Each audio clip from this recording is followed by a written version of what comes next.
morning, everybody. Happy Monday. We are live here just before 7 a.m. so that we can capture the first top of the hour in which hopefully some good news gets announced, in which hopefully we have a good trade setup. Welcome in. If you are brand new, I do these live streams here on YouTube every single Monday morning and Friday morning. We go live 2.5 hours before market open. We stream the entire pre-market and we do it alongside my real-time stock scanner, which is available over on daytradingstrategies.net. This scanner updates both its price action and its live news 4 times a second. Every 250 milliseconds, this scanner is refreshing. It is putting you on the biggest movers in the stock market. Currently, it has us on DXST. First alerted actually a minute and a half ago at $3.34. So it was actually first alerted right here. Right as soon as this thing started breaking out, you were alerted, and it's actually already up 14% since. This is not a trade I am personally interested in because this is not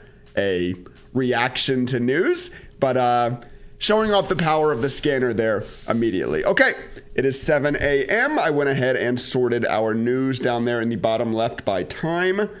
Let's see if any news comes out here at the top of the hour. Obviously, we also keep our eye here on the moving now. If anything does start moving now, for a lack of a better term, it will begin to hit this scanner as well. Once again, updating every 250 milliseconds.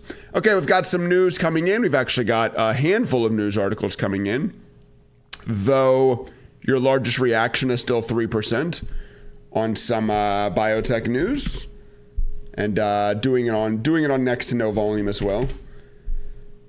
So seemingly, sometimes moves happen a little late, but seemingly nothing super impressive here at the top of the hour. If you are watching this live stream as a YouTube broadcast, you missed the live stream, that's okay. Make sure you're subscribed. Make sure you hit that bell icon. Once again, we do this every single Monday and Friday. For those of you that are in here now, hello, Humble, good morning. Lightning, I forgot it's Monday. What's up, my friend? Good morning. CAPR is new on the scanner. Is this 7 o'clock news? It's not. It is 6:47 news.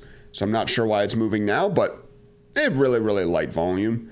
Nothing to really get you too excited there with CAPR. Let's go back and watch DXST once again. Not a trade I'm interested in because it has no news. It's not a news reaction, but it is volatile. This is certainly your most volatility right now for those of you guys targeting this kind of momentum. Delta X-Ray Sierra Tango. J Bear, hello. Six Falls, good morning. Shower door expert. Good morning, Luis. Hello. Good morning, Units. Good morning, Jay. Hello. Good morning, Uday.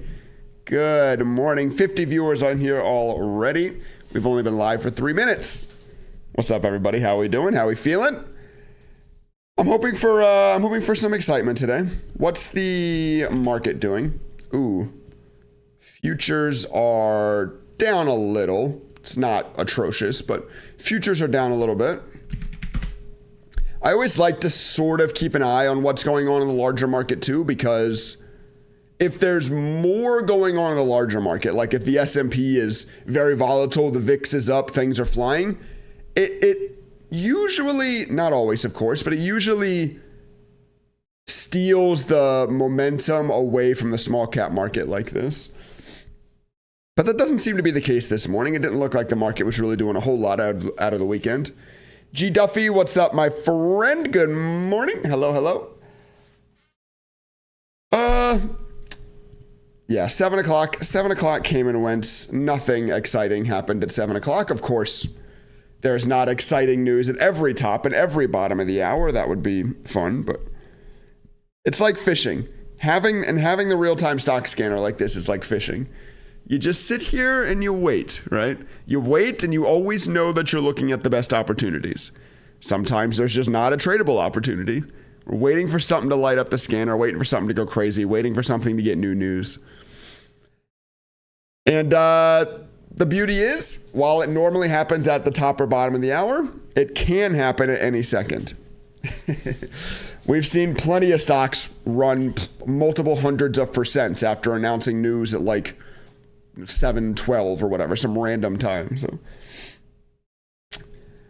always something.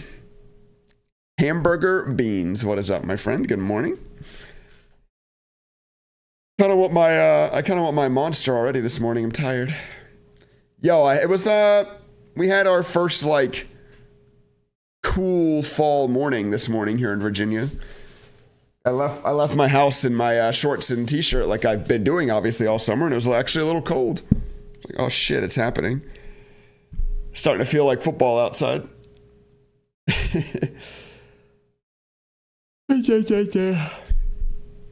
FLZH hit the scanner, but only hit the scanner once, so not really interesting. When stocks just hit the scanner once like that, it's, yes, the stock made a move up. Yes, it should have hit the scanner, but it's not really something that's going to get me excited. Let's continue to watch DXST. This thing continues to have good volatility, by the way. Like, that's a 7-8% bounce right there. This first line on the scanners, because this is where you were first alerted. We were sitting here, obviously, watching the scanner at 6:55 this morning, and DXST hit at 3:34, and boom, you got a really nice move. But this is still volatile. SDOT. Anyone who needs to take on more risk than me or whatever may like this more than I do. I don't like it, of course. It's not my trade style, but. SDOT pop. I do see that hitting the scanner. Yes. A little bit more expensive, light volume. I assume the spread is bad on this. I mean, for a $20 stock, it's not atrocious. The bid's at $21.20. The ask is at $21.29. 9-10 cent bid on a $21 stock is not the worst thing I've ever seen. We can watch it. Good morning, all. What's up, Roy? Good morning. 90 viewers already. Wow. A lot of you guys are hyped up, ready for a Monday morning. We're excited to be back. Mondays are good days for the stock market, huh? For day traders. We're all back. We're all on a fresh slate this week, ready to make it a nice big green one. Have your biggest green week ever. Here's to hoping, right? Here's to hoping. SDOT, new highs. 22.20 now. Still haven't gone to bed on Sunday yet? You pulling an all-nighter, Ken? I don't remember the last time I pulled an all-nighter. Has it been since COVID? No, it would have been since COVID, yeah. I don't know. 6 months ago, maybe.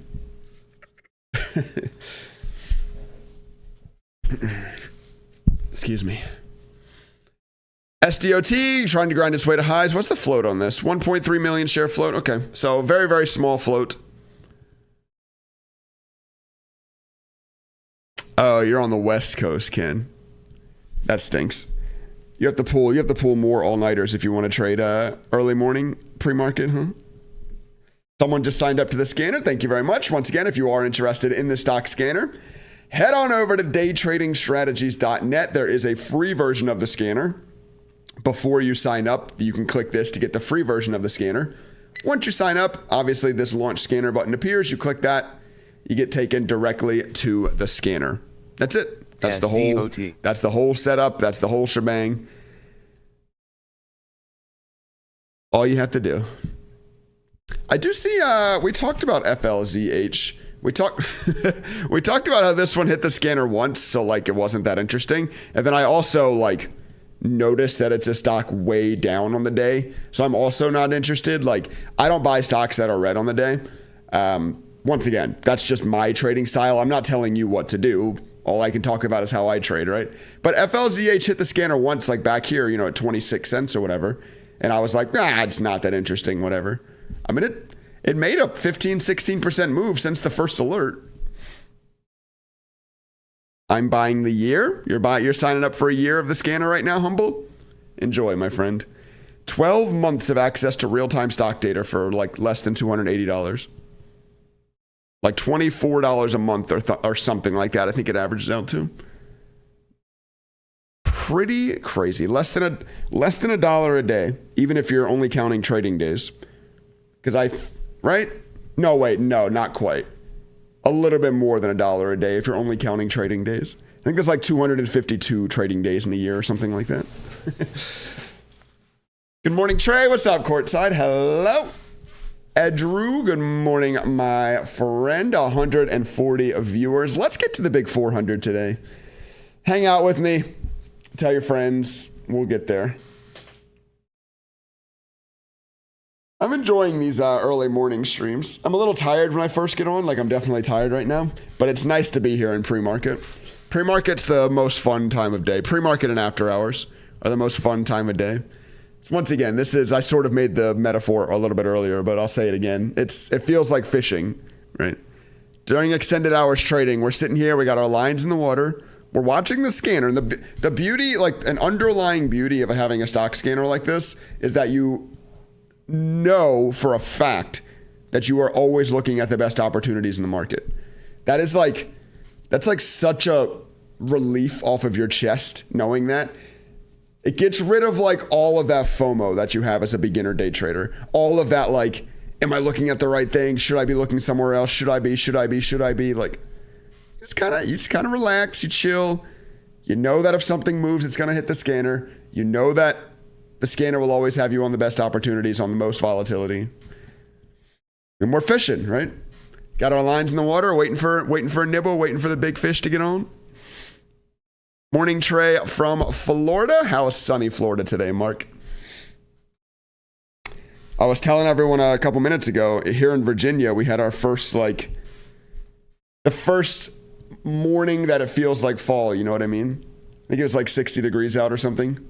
Actually, 50. It's 55 outside right now. I actually walked outside and was a little chilly. I actually had to start my car from my phone this morning to turn the heat on. Starting to feel like football. Exactly right on that, Trey. Yeah, on the amount of stress that having a real-time stock scanner takes off of your chest. Yeah, it's nice. How reliable is the data the tool shows? Very. Any delay? The delay is 250 milliseconds. Four times a second, my scanner is scanning, and if anything moves, it will hit the scanner then. If any new news comes out, it will hit the scanner then. I am using Massive for my price action, and I'm using Benzinga for my news. I spend over $66,000 a year on the data for the stock scanner. I buy the best price action data and the best news data available on the marketplace. Besides, okay, I'll put my hand up. I have the second best price action. The best price action would be buying directly from the exchanges. Two major issues with that. Three major issues with that. One, it's extremely expensive. My cost would like 10x. It would become like $400,000 or $500,000 a year, which I would not be fully opposed to paying if I felt like, it was going to make the scanner that much better. But one, I don't feel like it's going to make the scanner that much better. I think a 250 millisecond delay is plenty short enough. Two, you run into a shitload of regulation problems too. As soon as you start buying like real quote data from the exchanges, there is a lot more hoops you have to jump through than what I'm dealing with now. And three, it also becomes really weird when you buy from exchanges. You have to like pay per user. So like if 1,000 of you were looking at the scanner at the same time, I would get charged more. Like it's weird. So anyway, for all those reasons, we're not using literal tick by tick quote data, but it's as fast as you're going to find it besides that. And to access that, we're talking about a terminal, right? We're talking about you'd be paying $25,000 a year for a terminal to access. Whereas you can get my data for, $280 for your first year if you use discount code STREAM. Anyway, long answer to your short question, but obviously I'm passionate about this. RITR continues to grind up here, by the way. Penny stock, but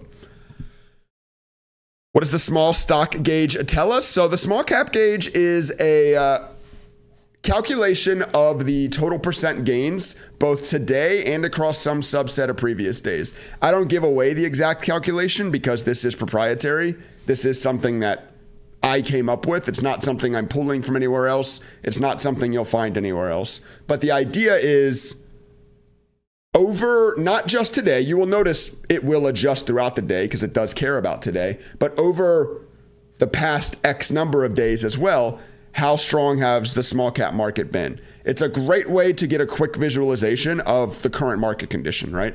So right now, the current market condition is relatively cold, right? 32%.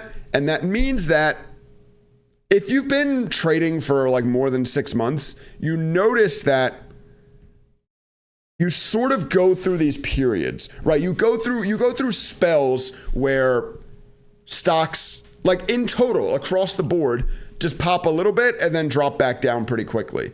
And like all stocks will be doing that. And then you'll have some weeks where you'll notice like if any stock gets like any 10% push, it flies. Like it has really nice continuation behind it. That's because like market trends do happen together like that. Whatever is happening in the larger market tends to continue to happen. So it's nice to be able to visualize that so that you can adjust your trading accordingly, right? Like right now, you come in, you turn on the scanner, you see 32%, you go, okay, stocks aren't necessarily flying right now. So you adjust. Maybe you take less trades. Maybe you lower your share size. Maybe you are exiting your winners a little bit faster right now, right? Like if you got into RITR, maybe you sold pretty quickly rather than expecting a massive blow off the top because that's just not what's been happening right now, right? So for, reasons like that, and I'm sure 100 other reasons you can come up with, that's what the small cap gauge is useful for. I signed up for the Thinkorswim coding course. You did? Thank you, my friend. Appreciate that shower door. Enjoy the course and enjoy lifetime access to the scanner. Yeah, I got you, Ken. That's what we're live for, to answer questions, my friend.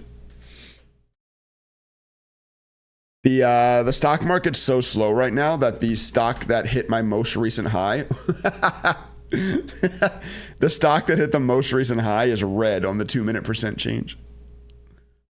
It hit highs, yes. Now it's not even on the top 20 gainers list anymore because obviously it rolled it all right back off. Oh my God, dude. Look at the top 20 gainers today. Number 20 is up less than 10%. That's how little is going on. It's not very often you see that. But anyway, once again, I mean, it is only 7:16 in the morning, so there's a long time left. Still have 2 hours and 14 minutes of free market this morning. There's a lot to go. There's a lot that's going to happen this morning. The story is certainly not over, but RITR pushing up hard. If I try your system and don't like it, can I get a refund? I got rid of the 30-day refund policy just because it was really annoying to keep track of, honestly. But if you try it and you reach out to me and I, see it, then, I will say I will give you a refund, but I won't make any promises, Sorrenti.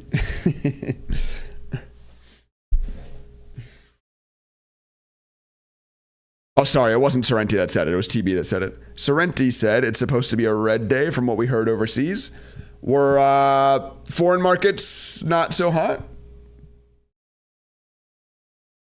What, Japan, Hong Kong, etc.? London, not hot today? We looked at the overall market a little bit earlier. I think futures are down slightly. I don't think anything too crazy.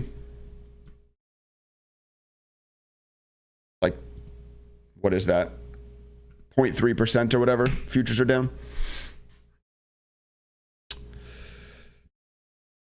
If I buy the code trading course, I get lifetime for free. Yeah. So there's a course on my Discord, or sorry, what the hell? There's a course on my website.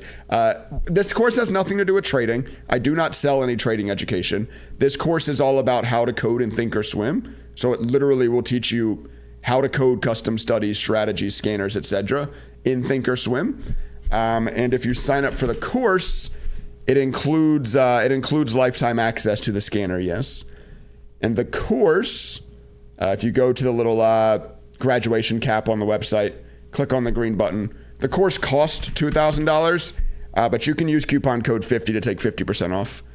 So you can get that course and lifetime access to the scanner and to the Discord, etc. for $1,000. If you're interested, I make that option available, first off, to people that want to learn how to code. And second off, I know there's a lot of people out there that just hate paying subscriptions, would rather just like make one bigger payment and then never have to pay me again. So if that's you, that option is available, yeah. If you try it, you won't run a refund. Yeah, that's true. For most people that is true too, Roy, yeah. Even when I had the 30-day like refunds, most people didn't ask for refunds yet.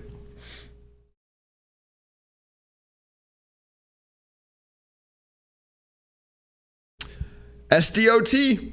We've been talking about this one, since it was like $21, $22 when it was on the scanner. Just like, it's in more expensive stock and it's just sort of grinding, but it does only have a 1.3 million share float. I think it went crazy. Yeah, this stock went crazy on Friday. Then, wait. Oh, I've been looking at this P&L all morning. I thought it was up $100,000. I thought the floating P&L was up 100 grand. So I thought like something nuts happened. I just realized it's up $170, not $170,000. The P&L is. You can see this little red trade now has it in the red. That's funny. You'll love it. I already do. If you're a day trader who's interested in finding breakouts and news as soon as they happen, yeah, you're going to love the scanner. Yeah. It's purpose built for you. Somebody else just signed up. Thank you very much. 3 new customers this morning. I appreciate you. Hope you guys find a ton of value in the scanner. Can you show a bit of the paper trade feature you added? Is there a portfolio? You look at your positions?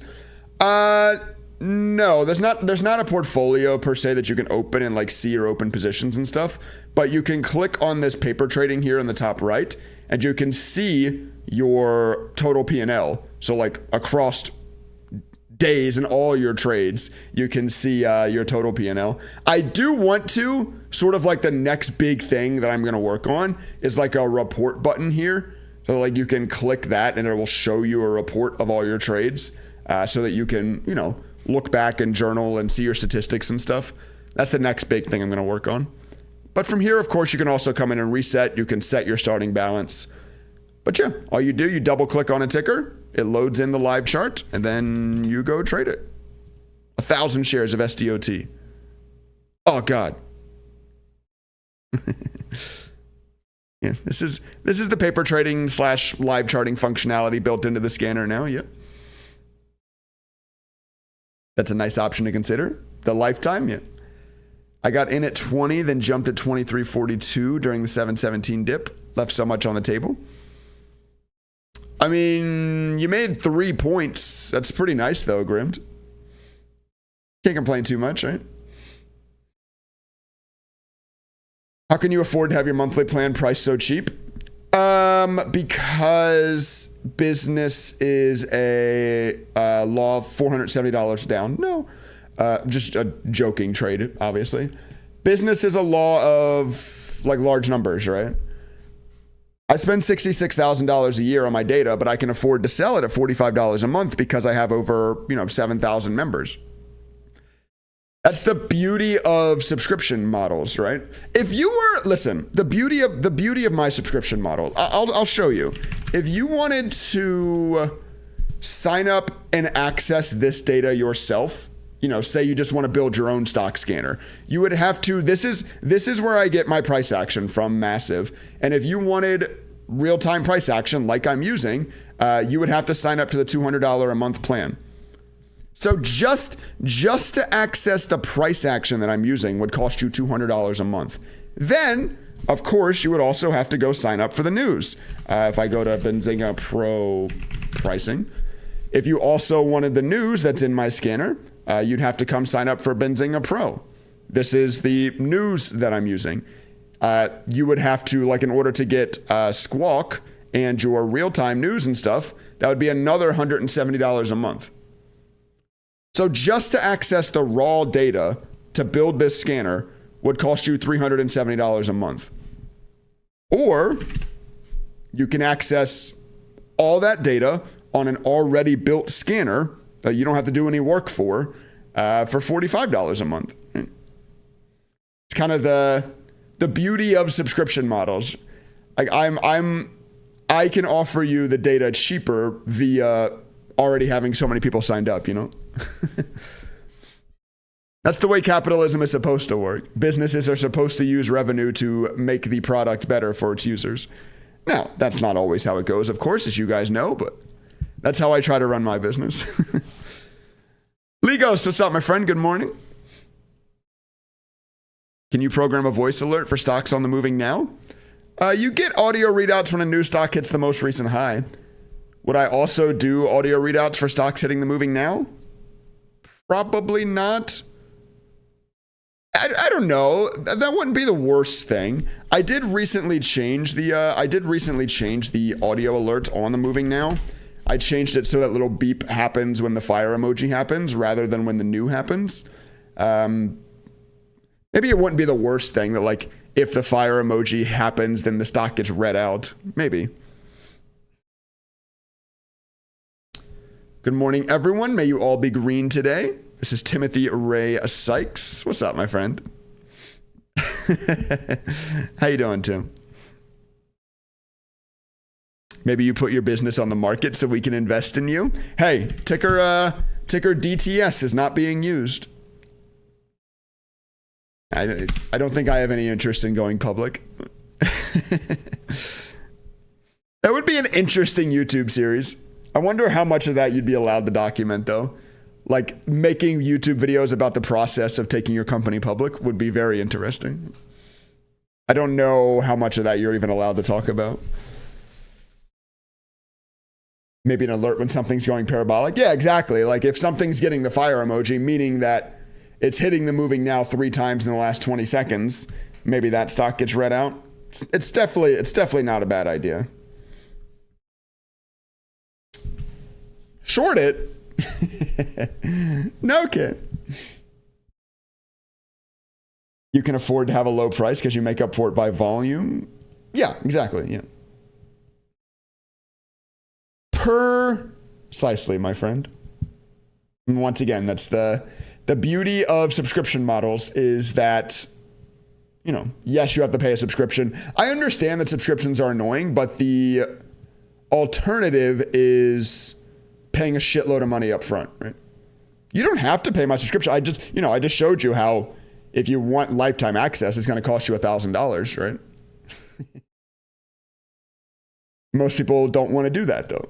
And subscriptions allow you to access data cheaper.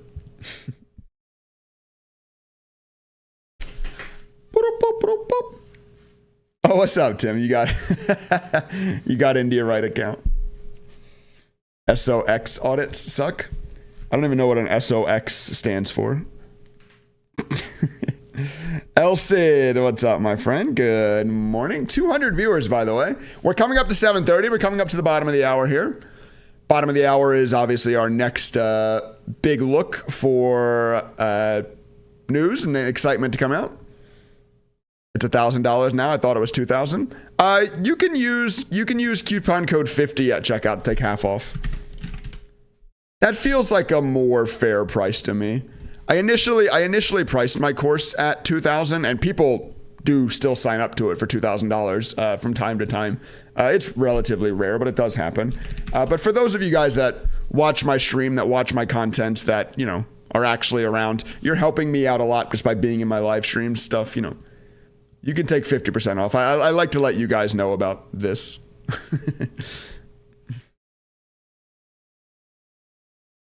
Oh, they audit for publicly traded companies. I worked for Appian. Right out of college, I worked for Appian. That was 2015. At the time, they were not publicly traded. They went public 3 years later, I think. 2 years later, in 2017, they went public. But I did not work for them anymore then. all of that long and pointless explanation to say that I've never worked for a publicly traded company. Then the next company that I worked for was the last company I worked for, and they were real small. It's like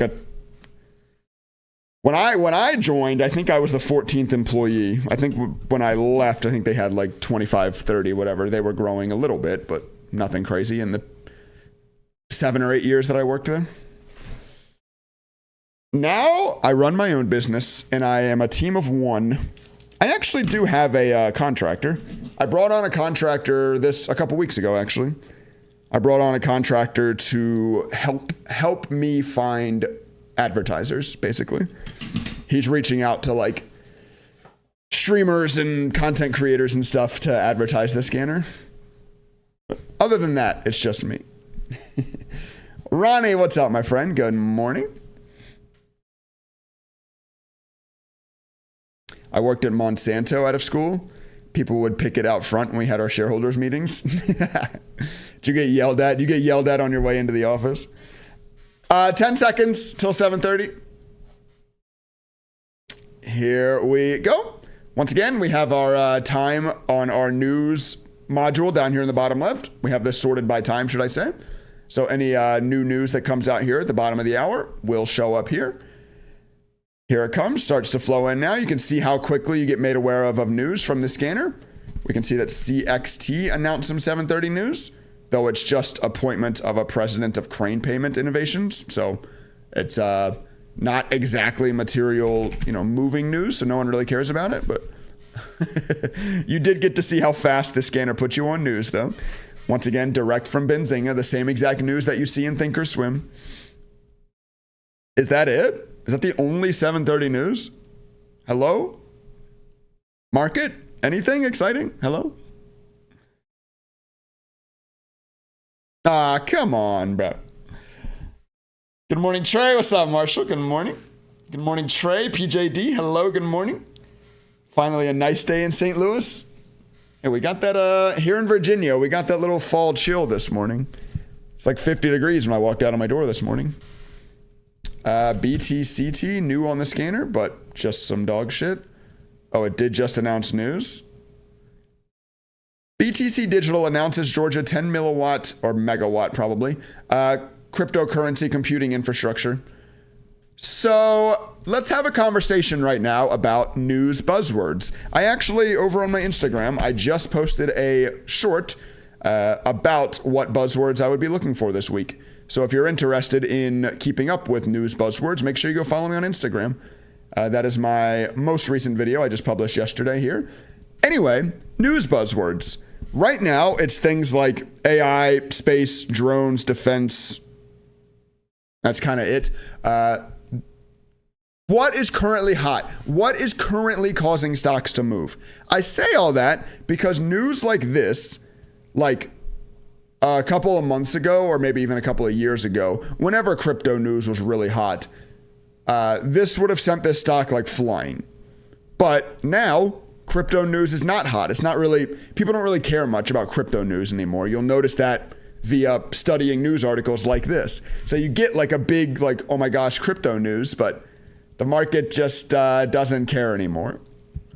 That's why it's important to be able to have access to news like this, to be able to see this news, to be able to study this news, to be able to keep up with, what's currently causing stocks to move and what isn't. By the way, BCTX advances personalized melanoma immunotherapy vaccine candidate. So here's biotech news. BCTX dropped at 7:30 as well. Bravo Charlie Tango X-Ray. I personally don't trade biotech news. I don't trust it. I don't know enough about it. And I understand that I don't know enough about it. So I just don't trade it. So this move isn't going to be for me. But there are a lot of people, probably most people watching this live stream. You probably all need to be taking on more risk than I do. Not to sound like, I won't even say what I was going to say because it sounds super douchey. But yeah. If you're trading a smaller account, you just have to be taking on more risk, which means you have to be trading more fringe opportunities like this. So good luck. if you are interested in taking this, you've been made aware of it once again in real time directly off of the scanner. You can see the news directly off of the scanner, so you know exactly what you're dealing with. So you know exactly what kind of news it is. So maybe you can start to formulate your trade plan around that. BCTX. You can understand like, hey, this news is this, so maybe I'm going to exit here instead of here, whatever. Eric, what's up? Good morning. Is the news feed giving you news on all stocks or stocks being displayed on your scanner?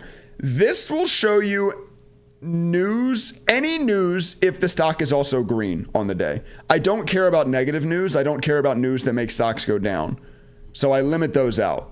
But if you scroll here, this is every news article on a green stock today shows up in that module. Yeah. Not just what's already on the scanner. BCTX. Congrats. There you go. There's the power of the scanner. Put us on this move right at 7 o'clock. Saw the news come out right at 7 o'clock. This one actually like didn't jump my bones right at 7 o'clock. I went over and was looking at BTCT instead. But I did see this one. And we got to it. We got to it when it was still like trading in the red down here at like 490. We started looking at it. So it's the power of the scanner getting you on this move. I mean, what did we just watch? We just watched a nice, 10, 11, 12% move happen right in front of us. There you go. Scanner paid for. Boom.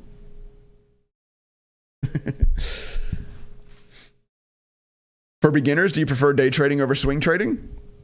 I mean, it all kind of depends how you see the market, right, Marshall? It depends on how you see the market. It depends on your trading goals, your risk tolerance, your personal income, your, do you want to make a little side money, a couple $100 a month, little side money to help cover dinner for your wife once a month? Or BTCT. Are you looking to replace your salary and do this full time? Like, those are two very, very different traders. Do you have a relatively, massive above average income source, or do you have a below average income source? Those are two very different traders. Do you like to buy dips or do you like to buy breakouts? Those are two very different traders. Do you like to hold for 30 seconds or do you like to hold for 30 minutes? Those are two very different traders. Unfortunately, there is no right or wrong way to trade. Like, you kind of have to answer that question yourself via all those questions I was just asking.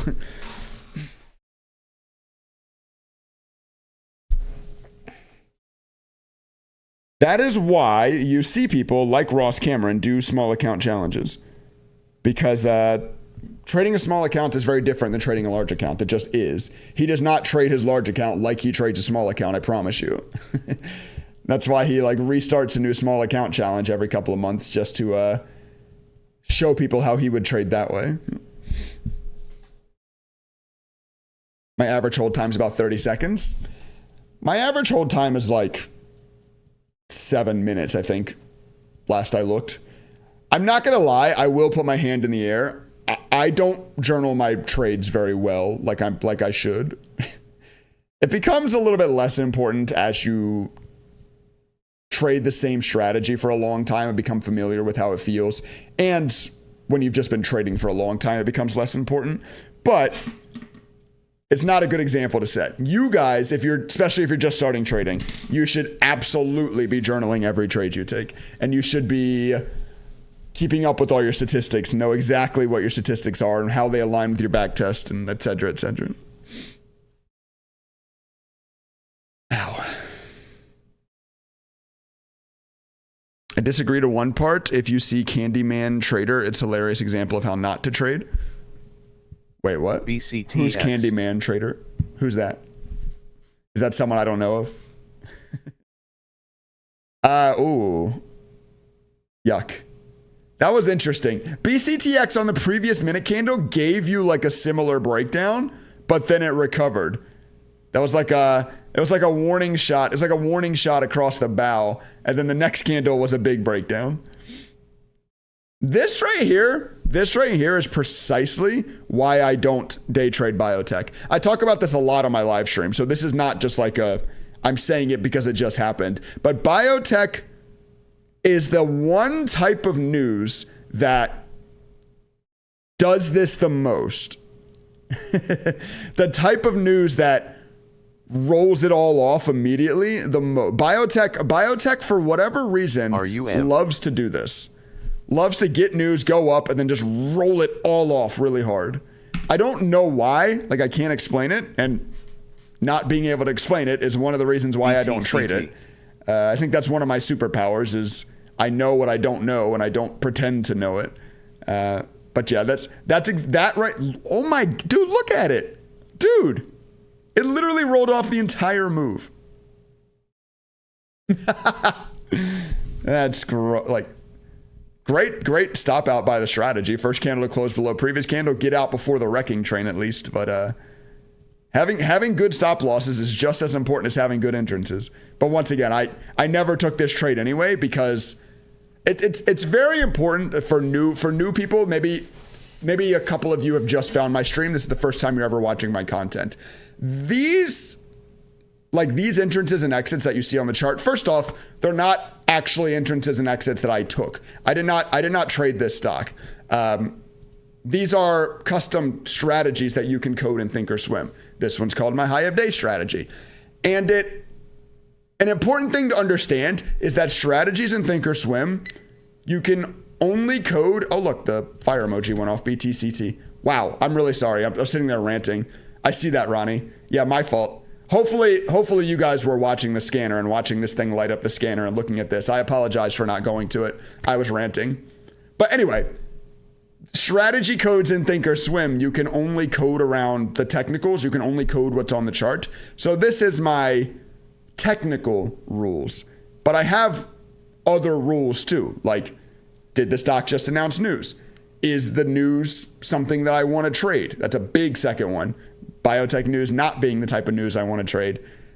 So things like that to understand. Like, there are rules on top of just the technical rules that help me dictate whether I should get in or out of this trade, whatever. Yeah, BTCT, nice push. This is another one that we've been talking about, another one that's been hitting the scanner. Wait, this is the... Oh, yeah. Wait. This is the news that announced at 7:30 that we looked at, and I said, cryptocurrency news isn't really doing much right now, so I'm not interested in this. Well, I was wrong. The stock flew up 25% since I said that. Hey, I was wrong. Hand up. I apologize. I was wrong. Crypto news has maybe still got a little pull to it. Crypto news still made this one go. Crypto is not a news that I'm looking for right now, but you notice, right? Like you see this, you put it in the memory bank, you start to recognize that like, hey, we just had crypto news make a stock go on a good run. You know, you see that happen again, maybe 2-3 more times, you start to go, okay, crypto news is hot again. Crypto news is back. I should be paying attention. I should be trading there. It's another very, very important reason for the scanners, being able to see this news, being able to study this news, being able to keep up with the ever evolving buzzwords that are causing stocks to move. Candyman's been trading for 8 years and still not making money. I've never heard of this Candyman trader. I want to look now. I don't feel like there's a lot of people that have been around YouTube for a while that I haven't heard of. Load. My internet's so slow. Wait, what?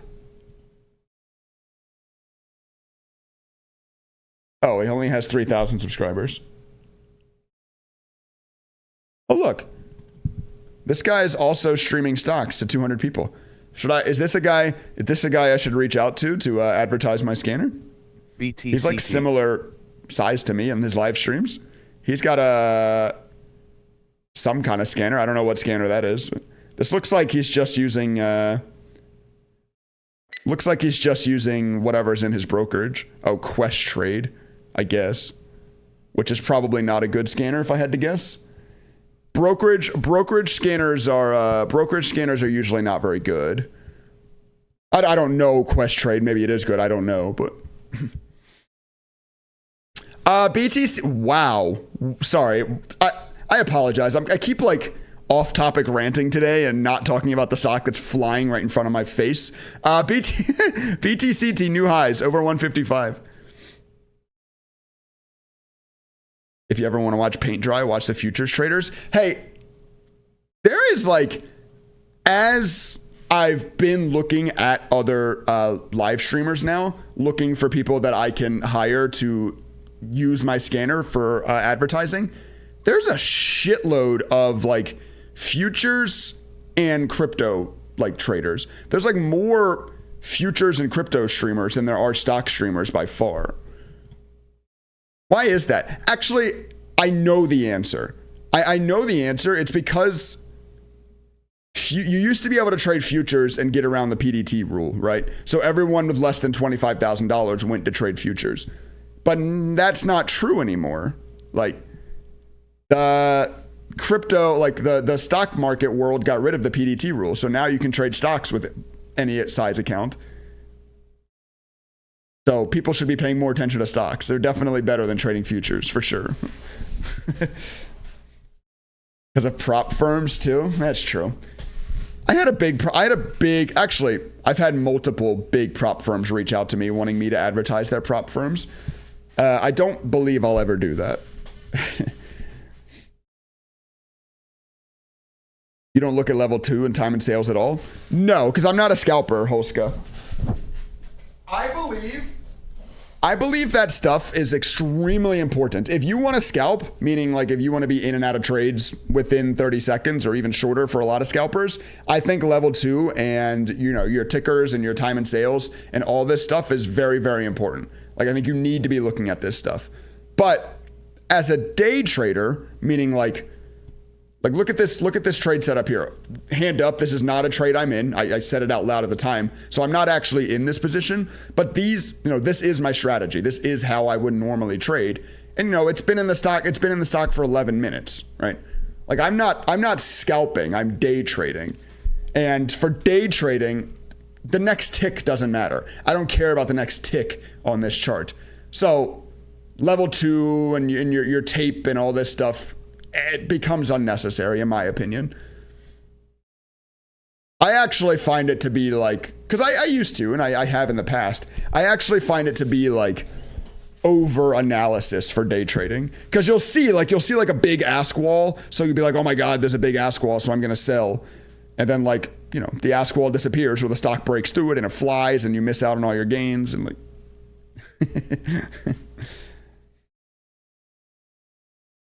Do you like Thinkorswim for day trading? I've heard a lot of people say it's kind of trash for fills and interface.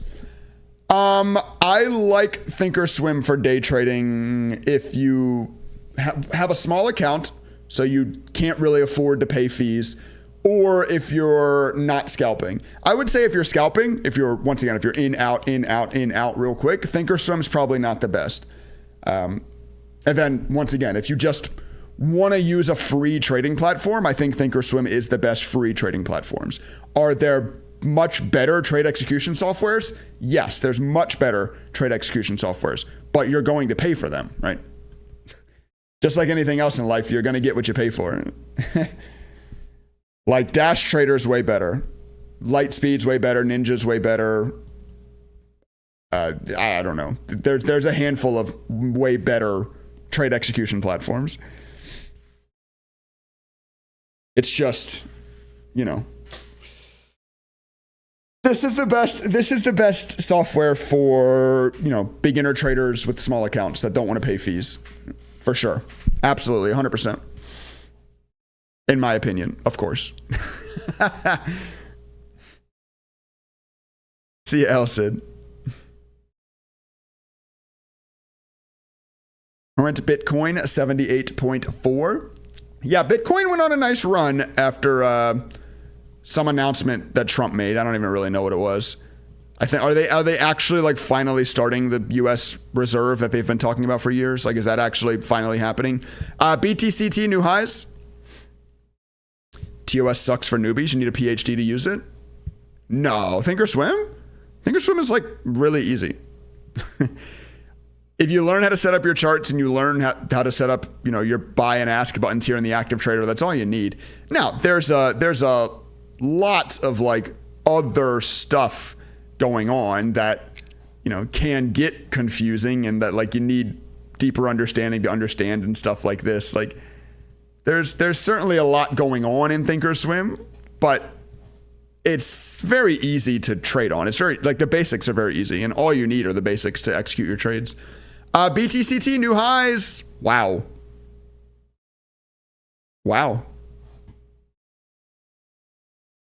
Get Dash Trader for Charles Schwab. Yep.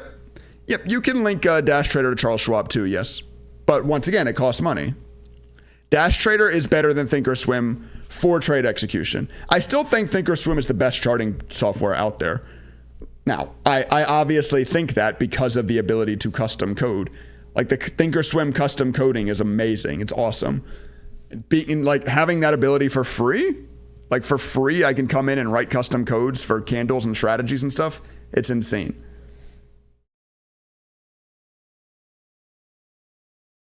BTCT, big push. Sub 10 million share float. Already traded over 10 million shares of volume. We've already rotated our float up like 45% since this thing first hit the scanner. Hopefully you guys are seeing the power of the scanner this morning. Listen, once again, what did we talk about when things were slow? For the first, 20, 30 minutes, whatever, of the live stream, things were slow. I was sitting here telling you, like, it's like we're fishing, right? You always know you're looking at the best opportunities in the market. If something starts moving, it will hit this scanner, I promise you. And when BTCT announced it news at 7:30, we were on it. Immediately at 7:30, we were on this stock. We saw the news, we read it. So you were made aware, once again, of this news immediately. And that's how you need a tool that gets you aware of moves like this on this candle, right? If you can get aware of moves like this on this candle, you've got a good tool and you've got an opportunity to make money, of course. What's your Instagram handle? Same as YouTube, Trading Stocks. I post short reels over here. I try to post them daily. I don't always get to them every single day, but I try to post them daily.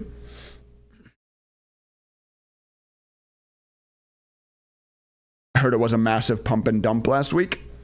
What, BTCT? Oh, this stock? Oh. This stock went crazy a couple days ago, yeah. What the hell was this? It didn't happen in pre-market, so I missed it. I don't trade normal market hours. Almost never.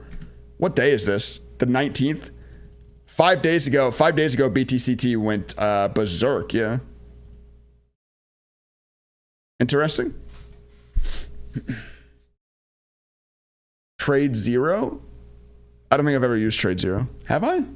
Why do I do kind of recognize that name. Have I used this? Or do I just recognize it? I don't know. And Trey ignored it multiple times, even after it started running in front of his face. What, BTCT? Yeah. Crypto in general. Oh, was that the day that the announcement was made for crypto? So all crypto stuff went flying? And that makes sense. I guess crypto, yeah, I guess. I mean, look, this is the first kind of sign of it, at least that I've seen. Maybe crypto news is back. You know, your Bitcoin is up a good bit. Like, this is a pretty massive run in Bitcoin over the last 3-4 days. So maybe it is time. Maybe crypto news is something we should be paying attention to. Here's your kind of first sign of that. Here's your first warning. Something certainly to keep an eye on. Keep in the back of the mind, for real.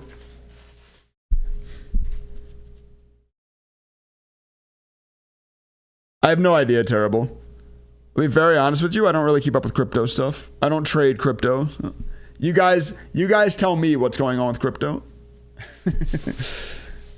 Nice exit. Nice entrance and exit on, once again, the technical side of the strategy.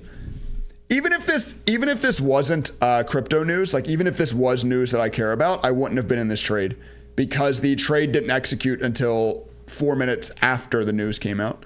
The initial news candle didn't get the kind of volume that I care about. Only 69,000 shares on the initial volume candle.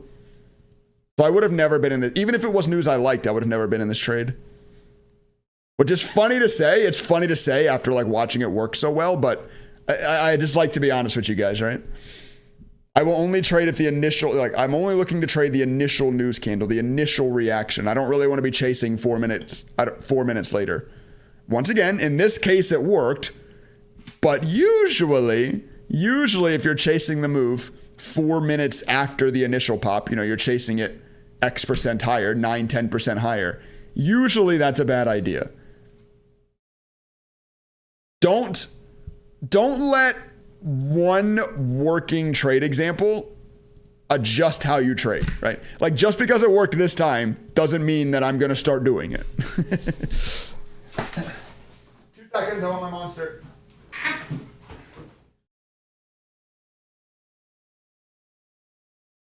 Oh, let's do our 8 a.m. monster, shall we?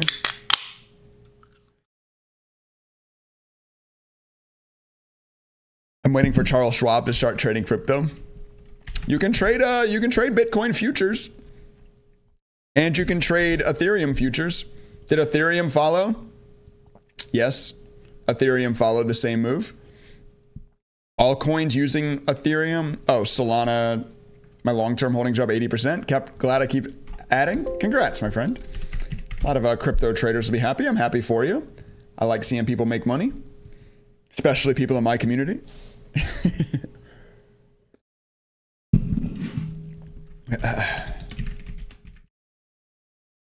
The Candyman can. The Candyman can. Buying Bitcoin in October is often tied to historical seasonal trends known as Uptober. There's something repetitive there. Uptober.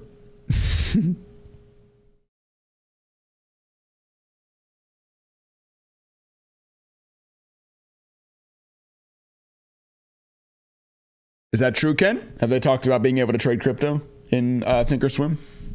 Well, in Charles Schwab, should I say?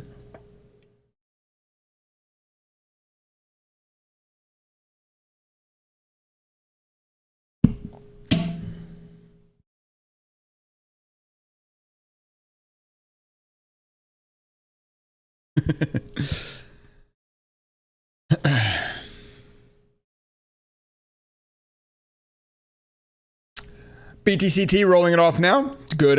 Look at that. That's twice now that the one below rule has been a great target to sell. You get that first candle to close below the low of previous candle. It usually is the signal for the end of the move. It's usually a signal for larger backside. Not always. Listen, there are times where I get stopped out and then the stock rallies. Of course, just like any trading strategy, it happens. But once again, what is day trading, chat? Day trading is performing on what is statistically likely to happen and understanding that anything can happen, right? If you could put that statement into your head at all times, like write it down somewhere, you'll be a better trader. Anything can happen. It's my job to trade what is likely to happen. Because trust me, you will, if you start day trading, especially these low float stocks, start day trading them long enough, you will see anything and everything happen.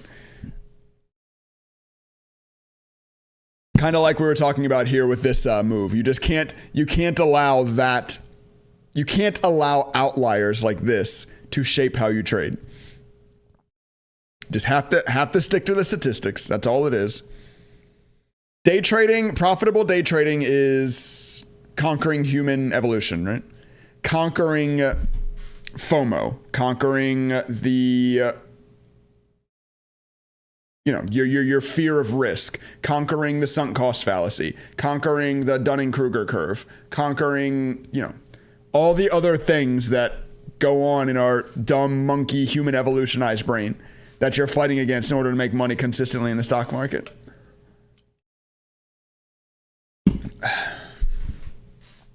I love when strategy exits work out perfectly. It is almost more satisfying when you see your sell like right before a massive turn down, even than like seeing your exit right before a move up. Or sorry, your entrance right before a move up. BTCC is what I use for CRPT futures. I know some of those words.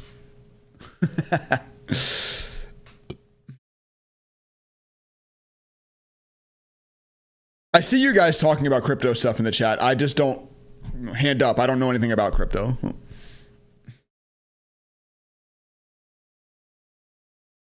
I hate when they freeze stocks and can't get your money. I want to learn more about how to set up AI scanner.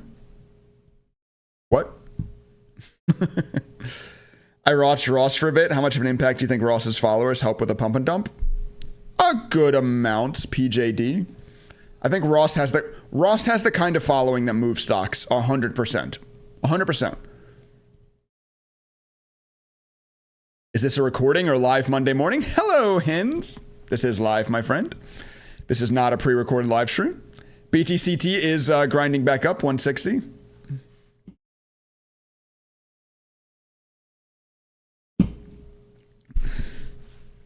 Yeah, PJD. Ross definitely has the kind of following that can move stocks. I don't think Ross is a pump and dumper, though. I think he is helped by the fact that when he buys a stock, a lot of other people buy it. But he doesn't, someone's a pump and dumper when they purposely target extremely light volume stuff. Like if a stock is barely moving, like a stock gets news and it's moving on like 5,000 shares of volume every 1 minute. So like it's barely getting any reaction. And those are the kind of stocks that person's entering. That's a pump and dumper. That's someone who understands that any influx of volume into, a very light volume, but also very small float stock is going to cause extreme volatility to the upside.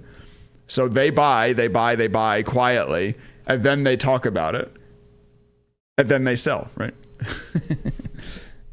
That's why, I say it all the time. If you ever have someone teach you or try to start teaching you how to play extremely light volume moves, stop listening to them because they are trying to turn you into their exit liquidity is what they're doing. There's never ever a need to trade super light volume shit. There's not. Okay, it's 8 o'clock. ZJK secured large volume purchase orders for AI infrastructure components. Okay. You do have AI news on ZJK, though it is AI infrastructure. And I assume this is China. Yes. Chinese AI infrastructure. The market doesn't seem to really care too much yet. LUCY. Innovative Eyewear announces strategic alliance with HTC Corporation. That's Lima Uniform Charlie Yankee. BTCT new highs again. Yo, look at that, by the way. Look at how as soon as this stock pushed back up, you got alerted at 166. You were just alerted right here before the breakout, by the way. That's a 5%. That's a 5% move in 30 seconds that you were just alerted on in real time from the scanner. There you go. That should continue to show you the power of the scanner there as well. Okay. Other 8 o'clock news, LUCY got an initial pump, but volume's really light. No one seems to care. ZJK is about AI infrastructure, but volume is really light. No one seems to care. $5 million stock buyback program is also news that I like, but it's not hitting my scanner, so no one must care. Volume light already sort of starting to roll over. What's the market cap here? And see, it's a $42 million market cap company announcing a $5 million stock buyback. It's like it's a 12%, it's a 12% buyback. Stock's only up 3% on the news for now. I don't hate this at all, AGIG. Now, I hate it because it didn't get a large, huge bullish reaction on the first 1 minute candle with heavy volume. It actually got the exact opposite. It got a very light volume initial reaction. So you'll notice the strategy did not enter and now it's dipping and I do not buy dips. So I certainly don't love this, but maybe for someone out there who is more interested in dip buying, This news is interesting. Maybe more to study about it. I'm not sure, but this is an interesting news and chart combination to me. Where is AGIG? Let's go buy 10,000 shares of this on paper. Let's go paper trade this. See what happens.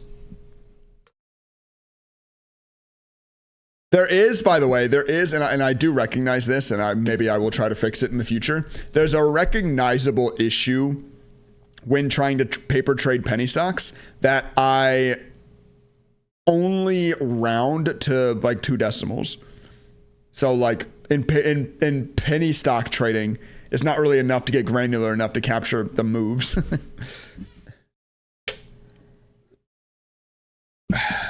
What's up, y'all? Morning, people. Ross. Who's Ross? Is it possible for you to show a 10-second chart of the stock? No. In Thinkorswim, the shortest, like, literal time frame is 1 minute. Though you can come into here. You can come into time frame and you can go to tick. You can make it something like 20 ticks instead. That will, like, this is a good way to, like, feign a 10-second chart or a second chart, whatever. But yeah, as far as actual time goes, no. We can't hear you?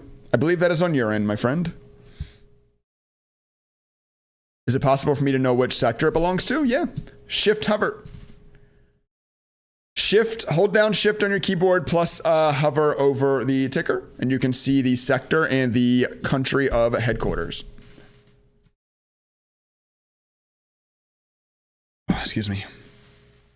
I've been subbed to Ross. He moved socks because he puts so much in that it pops a big green candle usually. Then the whole market follows or rejects him hard. I mean, that's true too, Violent. It is true when you trade large size that like you kind of make the stock move too, right? Like if you want to go in and buy 50,000 shares of AGIG at the volume it's currently trading, you would make it pop. You know, you would make it go up yourself.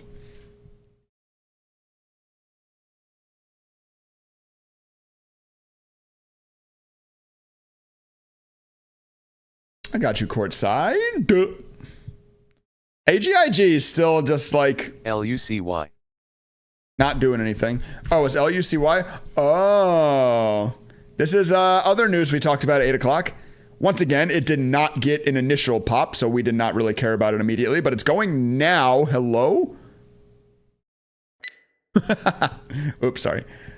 Yo. What a move. You guys hear the dings for the fire emoji, by the way? So that's the new audio alert you get on the scanner. When you hear that beep, it's because there's a fire emoji, which means there's a hot stock that you need to be looking at. Oh my. Yo, that is disgusting. Oh my God. Hey, I hope no one in my community was in that. Literally, what is the conversation we've been having this morning? I just talked about this on the last move. What was the last move? Let's close my paper trading here. BTCT. We just talked about how I am not in this trade and I would not be in this trade because it didn't align with my technical setup until 4 minutes after the news. And buying breakouts after the initial reaction usually doesn't work. We talked about how just because it worked this time doesn't mean it's something that you should trade. 10 minutes later, what happens? Lucy gets news at 8 o'clock. It doesn't really care. No one cares until 5 minutes later. Then you get the reaction. Once again, obviously, I'm not buying because of that same conversation we just had. And then you get a huge rejection. Literally like the lesson I was teaching playing out in real time. Wow, now it's fighting back. Yo, that's disgusting. What is going on? This is massive, massive chop fest here, LUCY. Wow.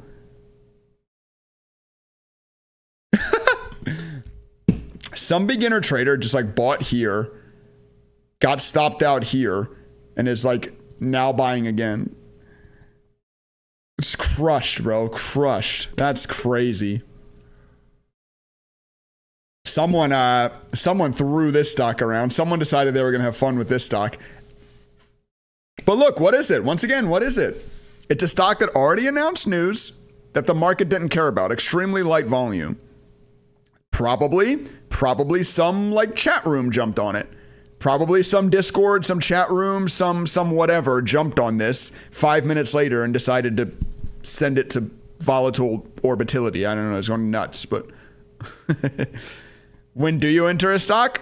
If I like the news and if the candle on that news gets a massive bullish reaction on massive volume. Like the reason I'm not an LUCY, well, two reasons. First off, I don't care about this news. This is not news that I trade. Strategic Alliance doesn't do it for me. I don't care about the news.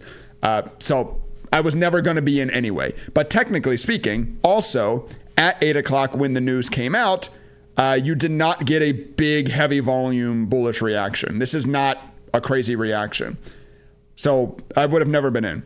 And then, very, very importantly, once the stock then rockets 5 minutes later, I sure as hell am not getting in. Though, what's crazy is that the strategy is in. It never sold. The strategy never got stopped out down here.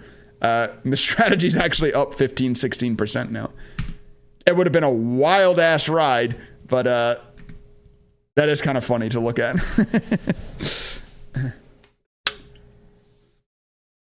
That would be candy, man. Beginner trader is crazy because it's true. Beginner trader, like the thing, like why you're a beginner trader and like when you stop getting called a beginner trader is when you get over FOMO, when you get over your fear of missing out, when you stop chasing random moves outside of your strategy because of FOMO, right? That's when you're no longer a beginner trader. If you can consistently stick to a strategy, you're at least not a beginner trader. Even if you're not consistently profitable yet, you're not a beginner trader anymore.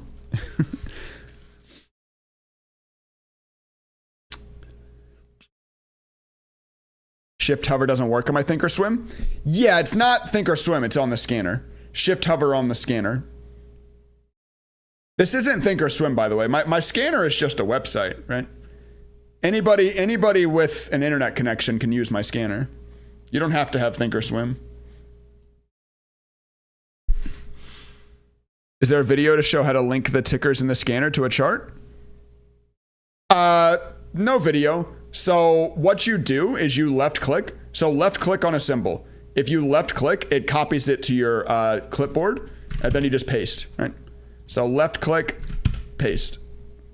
That's how you get the tickers over quickly. Website, please. Daytradingstrategies.net, my friend. There is a free version of the scanner you can sign up for. The free version still has the live updating top 20 gainers today list that you can sort by volume, you can sort by float. You get this for completely free. Obviously, you don't get the moving now, you don't get the news, etc., but you can sign up and access all of that. Once again, what I pay $66,000 a year for $45 a month. BTCT. Obviously, you can use discount code STREAM to take 30% off of your first month. If you're interested in signing up, that makes your first month, I think, $31.50, something like that. Load. $31.49. Look at that. So if you're interested in checking out the scanner, your total risk is $31.49.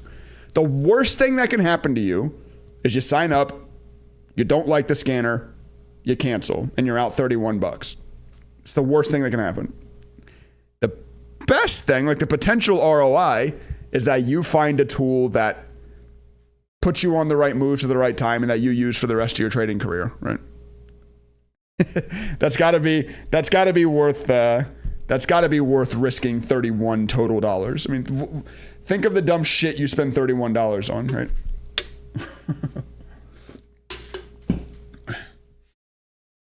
I see what you mean about biotech. Does biotech ever recover at market open? I mean, you can't really use the word ever in the stock market, right, courtside? Because the answer is always yes. Does biotech ever recover at market open? Yes, of course. Sometimes it does. The question is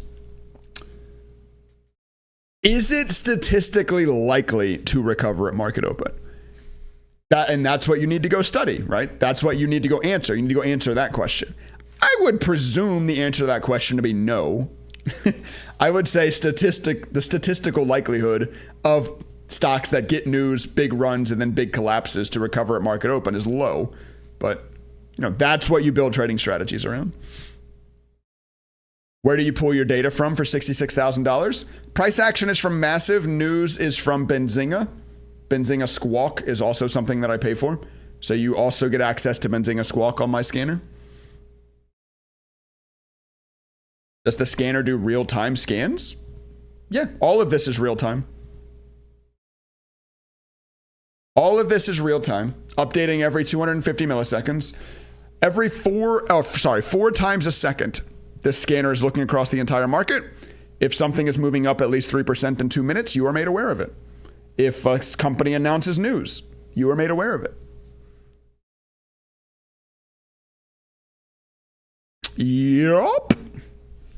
It's pretty damn cool. There are over 7,000 people that have signed up for the scanner so far. It was just released in January of this year.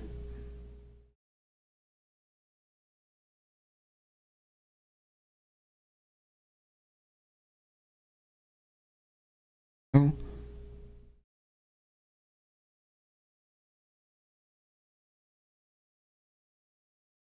Sorry.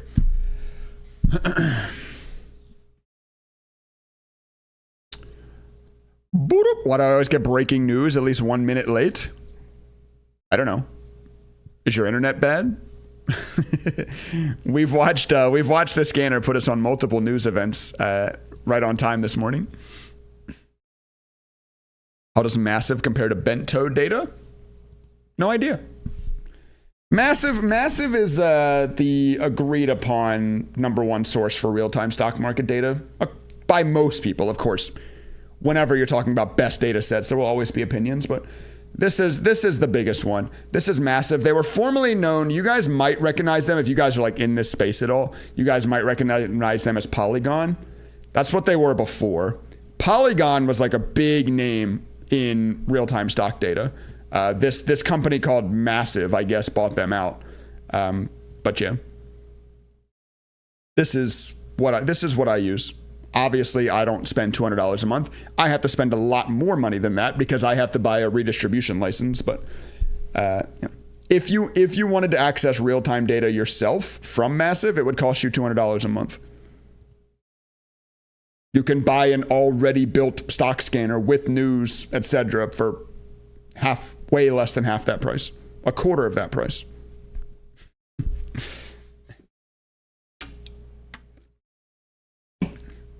The candles, the yellow and blue candles are my proof candles study. So also when you sign up to access the scanner, you also get access to all of my custom codes. So on the website, if you look up TOS studies, you get to the Thinkorswim studies page. On here, you can search for proof candles, search for proof, and you'll find the share link for that custom study if you're interested in it. Somebody just signed up for the monthly using coupon code STREAM. Thank you very much. That makes 5 new signups this morning. Thank you guys. I appreciate you. And once again, I think it has to be worth risking $31 on, right? Once again, worst case scenario, for some reason you don't find the scanner to be helpful, you just come to the little My Account up here in the top right, and then you go to subscriptions and you hit cancel. That's it. You can cancel very easily in like 3 mouse clicks in 10 seconds. I don't make it difficult to cancel or anything like that. I'm not trying to like scam you in or anything like that. That's your entire risk is $31.50, you know. LUCY. Very, very, very interesting move here this morning. Very, very rippy Is BTCT still pushing highs? No. So it's not really like been a boring first hour of stream. We've certainly had some stocks moving, but it's been a no trade for me first hour of stream. If you guys are brand new, there's 330 viewers right now. A lot of you might be brand new. I don't day trade every day. I actually don't trade most days. I am a trader who very, very much waits for the A+ setup, right? Meaning the stock announces news that I like with buzzwords that I've been studying, gets a huge initial reaction on huge volume. That's when I'm in. That just doesn't happen every day. It doesn't happen most days, honestly. Like I very much am like a 1 or 2 trades a week kind of trader. But you know, it's one of those things. It's along those lines of it depends how you should trade, right? One, I already trade a large account, so I don't have to target such heavy risk. I don't have to take on more risk. I can wait for A+ setups. And two, like, I don't know. I don't know like how to say what I want to say without sounding super douchey, but it's just trade to your means, I guess, is what I'm trying to say, right? Not everybody should be trading the same way. Can I also pay in euros? Is that euros or is that sterling or is that pounds or is that the same thing? I'm an idiot. I think so, Alan. So my checkout is just a payment processor from Stripe. So I assume, Stripe is a massive company. I assume they handle conversion like that, yeah. Try to let me know, Alan. I'm not 100% sure, but I'm sure Stripe will handle it.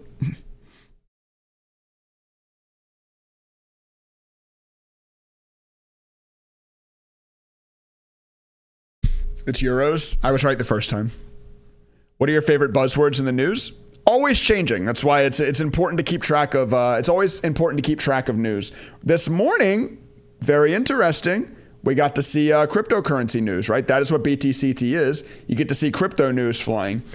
But also, so two things that I always look for. These are evergreen. I will always be interested in these. One is huge dollar signs in the news, right? Like you get a dollar sign and like a massive number, like a $250 million, whatever, blah, blah, blah.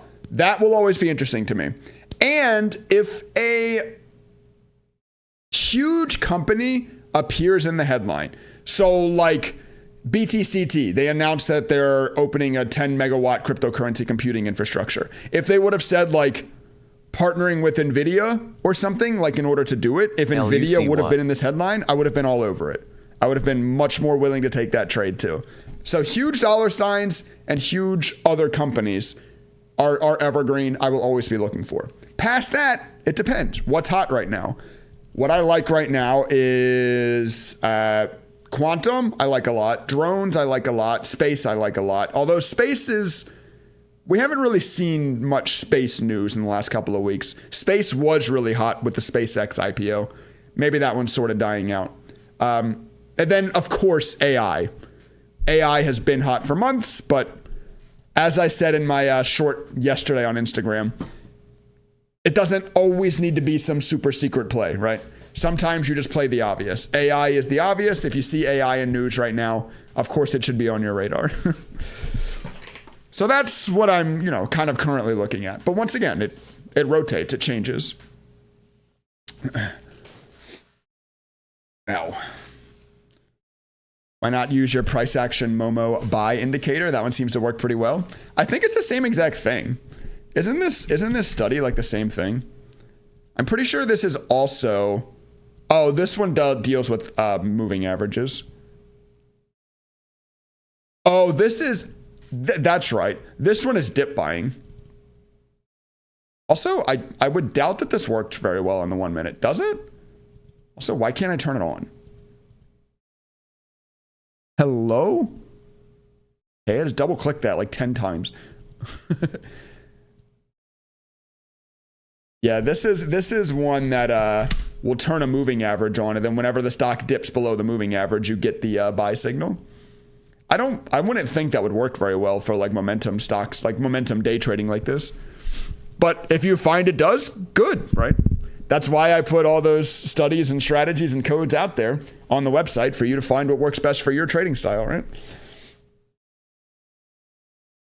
Do you live stream every day? No, just Mondays and Fridays. Monday morning and Friday morning from 7 a.m. Eastern, you've got me live. Do you use level 2 in data in your trades? No. I am not a scalper. I'm a day trader. Meaning, you know, this is my trade style right here. When I get into a trade, I'm very happy to hold it for 19 minutes. Meaning that I don't really give a shit what the next tick is going to be on the stock, right? I don't care if the next tick is more or less likely to go up or down.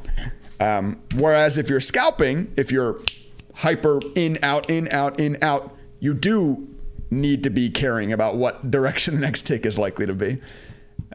So yeah, level 2, you know, your tape, your level 2, all this stuff is very important for scalping. Very unnecessary for day trading, in my opinion. Once again, do what works for you. Do what makes you profitable. Of course, as always. I will never, ever, ever disagree with someone's profitable trading strategy. If you're making money consistently, for the love of Warren Buffett, keep doing that, right? Don't let someone change your trading style. Do what works best for you.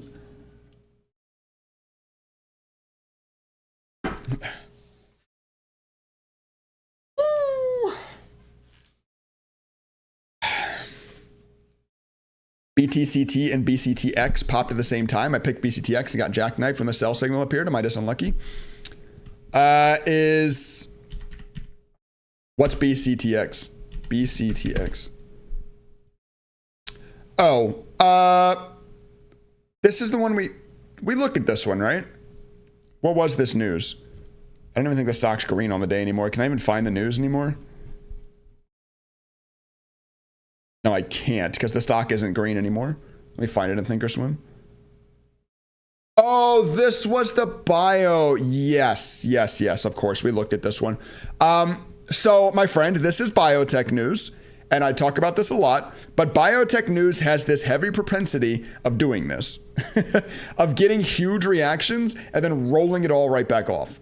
I talk about this all the time. It's actually like kind of great that I get to show this because I think a lot of people might not understand what I'm saying or disagree with me. This is exactly why I don't trade biotech. This right here. So you just bought into, you bought into biotech news instead of crypto news. Those were your two choices, right, Harriet? You had a stock, both of them up at 730, both with 730 news. You played biotech. Biotech failed. Crypto worked. Right? Did you make a mistake? I don't know, right? I don't know your trade style. I don't know how you normally trade. I don't know what you're targeting. I would say you went with the riskier play. Biotech news is always risky, but biotech, with more risk comes more reward, right, Harriet? Like, biotech is also the news that will fly multiple hundreds of % very, very fast. So, are you looking for more risk to reward? Then yeah, you took the right trade. Are you looking for a higher win rate? Then you probably took the wrong trade. It depends.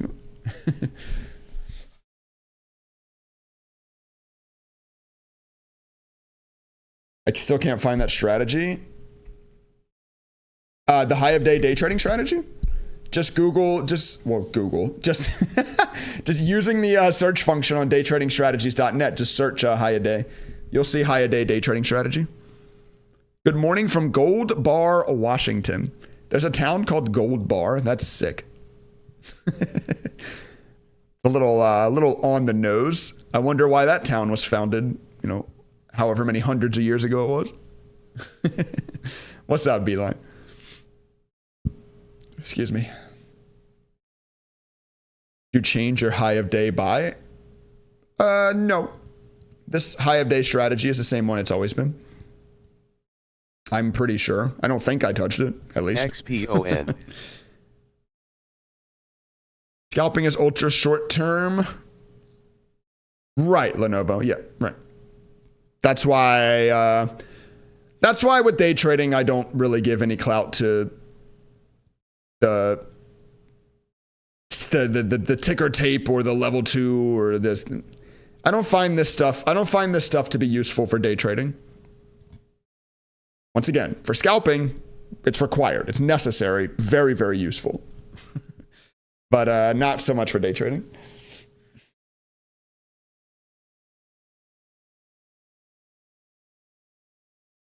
When you say you keep the trade for about 15 minutes, how do you get out when the sell condition is true as per the strategy? How do I get out? By selling the bid. Either by hitting sell bid or by using the ladder to sell a couple of cents below the bid. I actually do like to do that. If I'm trading in Thinkorswim, which I'm, to not give too much away about my personal trading, I'm not always doing. But if I am trading in Thinkorswim, I do like to hit, you can hit like control. I believe it's control. Yeah, if you hold down control and go above the price, you can set a limit order above the current price. It's just a good way to make sure you get filled. Same way with a sell. You can sell, like you can hit here to sell, like to put your sell order below the current price. Also just another good way to make sure you get filled. So, you know, little like tips and tricks like that too. Because of course in extended hours trading, by the way, sorry, XPON fire emoji. Wait, what is this? Oh, 825 news. Expion acquires assets establishing an oil and gas exploration platform. Okay.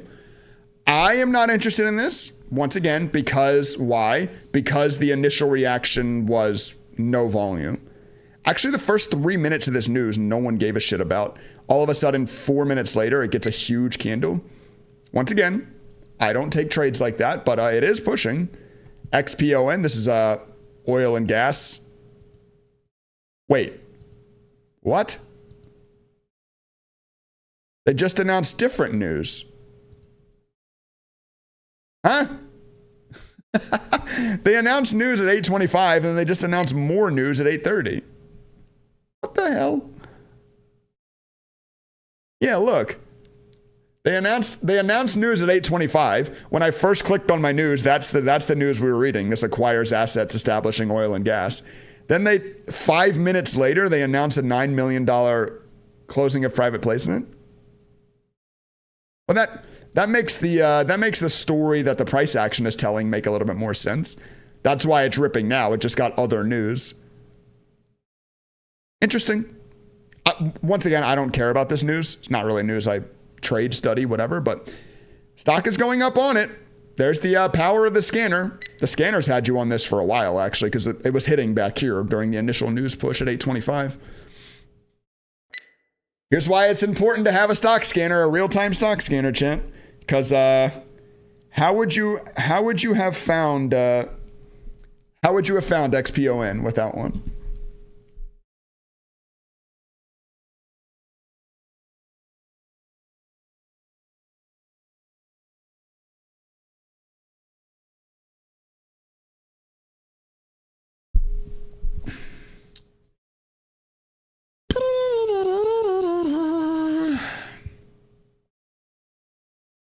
Yeah, Rock, that just means, so when I launched this scanner, I launched it with filters to make sure that weird tickers weren't allowed on the scanner, like things with dots or like 6 ticker symbols and stuff like that. For some reason, I don't really remember why, I also filtered out 1 and 2 letter symbols, meaning like if A hit, it wouldn't show, or if like YJ, like last week YJ was hitting and it wouldn't show. So that's what I fixed. I made it so 1 and 2 letter symbols are now allowed to hit the scanner. XPON testing highs, X-ray, Papa, Oscar, November. Wow. Wow, chat. This is more excitement from this morning, more power of the stock scanner. 2 more people just signed up to the stock scanner, by the way. Thank you, guys. I appreciate you. I hope you find a ton of value in the scanner. Hopefully you signed up in time to see the XPON move hit the scanner. Imagine you signed up, the first move it put you on is XPON. you like already, already paid for itself. This is a 40+% move, by the way. Since we've been looking at this, since it hit the scanner, it's up over 40+%. 50+% even. Power of a real-time stock scanner, ladies and gentlemen, and why one is essentially required if you're going to be a day trader. You still look for statistical edges when you come across new strategies?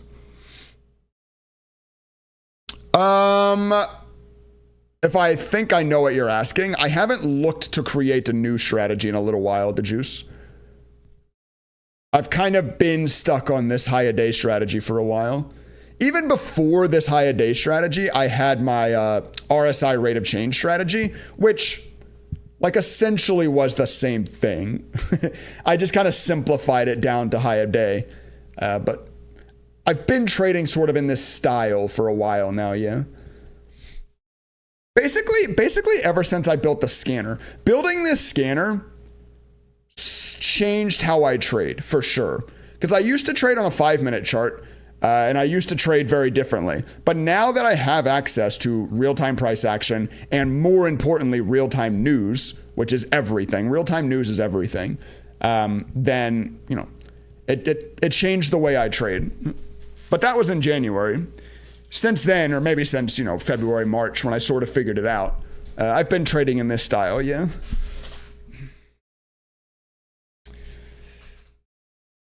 But it started running when it hit my free scanners. XPON was a little late, yeah, but you wouldn't have been aware of the news. You wouldn't have been aware of why it was running from a free stock scanner, which like I just said, is everything. Who gives a shit if you know that the stock is moving, right? Why is the stock moving is what matters. Any stock is moving. Every stock is moving. Who gives a shit, right? You're gonna lose a lot of money buying breakouts on stocks just because they're breaking out. The why is everything in day trading. Everything. Understanding the news, having access to real-time news is why you're either gonna make or lose money.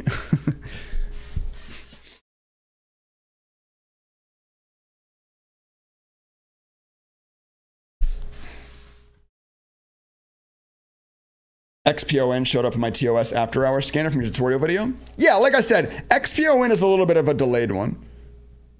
This one you probably would have been fine with the free scanner on, yeah, because it got news and then 5 minutes later it got more news. But you want to know how often that happens? Next to never. I've almost never, I can't recall a time I've ever seen that happen. The stock announced news and then 5 minutes later it announced more news. Like that is like, usually if you are not made aware on the initial news candle, you're too late to the move. This was a very weird exception, yeah. This was an exception where a free stock scanner probably would have worked fine, yes. But 99 out of 100 times, a free stock scanner is not going to put you on a move like this. What do you get with the paid scanner? All of this. What I'm showing off in this live stream. The real-time price action updates, the real-time news, the ability to sort volume float, last high of day, the audio readouts on most recent high, the ability to filter out news by search words, the Benzinga squawk, the small cap gauge, the ability to filter by price and float, the halt scanner, the ability to look at live charts and to paper trade, the ability to go back in time and look at how the scanner looked on past dates in time so that you can study past moves, so that you can backtest. And probably something more I'm forgetting. All of that you get access to. Your floating P&L is not working all of a sudden? Yeah, the floating P&L is often weird. So actually, Sorrenti, what I have found, I actually don't manually turn on the floating P&L anymore because I notice that happens. What I do, you can come into global strategy settings and there's a setting in here for display floating P&L with strategies. This, like having it just this, seems to make it work better. It feels like it like updates every time I load in a new chart. Because if you turn it on manually, if you turn on the floating P&L manually, often when you go to a new chart, it's like zeroed out for some reason. But for some reason, doing that global strategy settings thing seems to have fixed that. Zendu has every ticker and more than your scanner post. Zendu is 30 seconds behind at least. And yes, they have more tickers than me, but they have... it's because they're moving now shows you, one, it also shows you stocks that move down at least 3% in 2 minutes, which I don't give a shit about. If you do, more power to you. I'm not saying whatever. Who cares if the stock's moving down? And two, there's no volume requirements. So literally anything that moves 3%, you get made aware of from that scanner, which I find to be a bad thing. It clogs the moving now. It hides like the real tradable movers from you with other bullshit that's not tradable. My scanner in the background has a relative volume check. It will only show you stocks that are also trading heavy relative volume. So it's only showing you tradable moves essentially, rather than just everything that's moving, which is much better. You don't scale in and out of your trades? No. I'm a big hater on scaling out of trades. I do have a strategy that I scale into my trades on, and I don't hate scaling into positions, especially into winning positions. Like if you got in XPON here or whatever, and if you wanted to buy more shares at 490, then more shares at 540, then more shares at 570, whatever. That I don't hate. Scaling out of positions I really hate. And a lot of people teach it. I think it's a great way to cut the heads off of your winning trades. CYPH. Right? Like if you get in a position and you're up 40%, but you've been scaling, you would have scaled at 5%, 10%, and 20%, then you actually only made like 8% in this trade or whatever. Like, even though you're up 40% on your last 20% of shares, Once again, just as I sort of said earlier, if it's working for you, if scaling out is working for you and you are a profitable trader scaling out, then don't listen to me and keep doing that, right? All I can do is explain my trading strategy and the way I see. I personally don't like scaling out.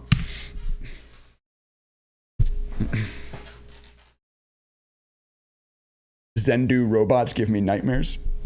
Zendu is fine. I used to look at Zendu too before I had this scanner. It's fine. But once again, you can't trade the 1 minute chart with it because it doesn't put you on moves fast enough for the 1 minute. You don't get access to see the news, which once again, there's no point in having a scanner if you can't see the news.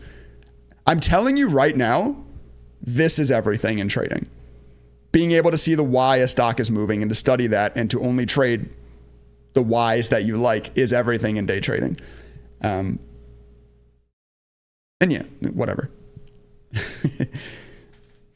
I'm not here to talk too much trash because Zendu is free. So fair enough. But, you get what you get with free versus what you get when you pay for it. Just is, just like everything else in life.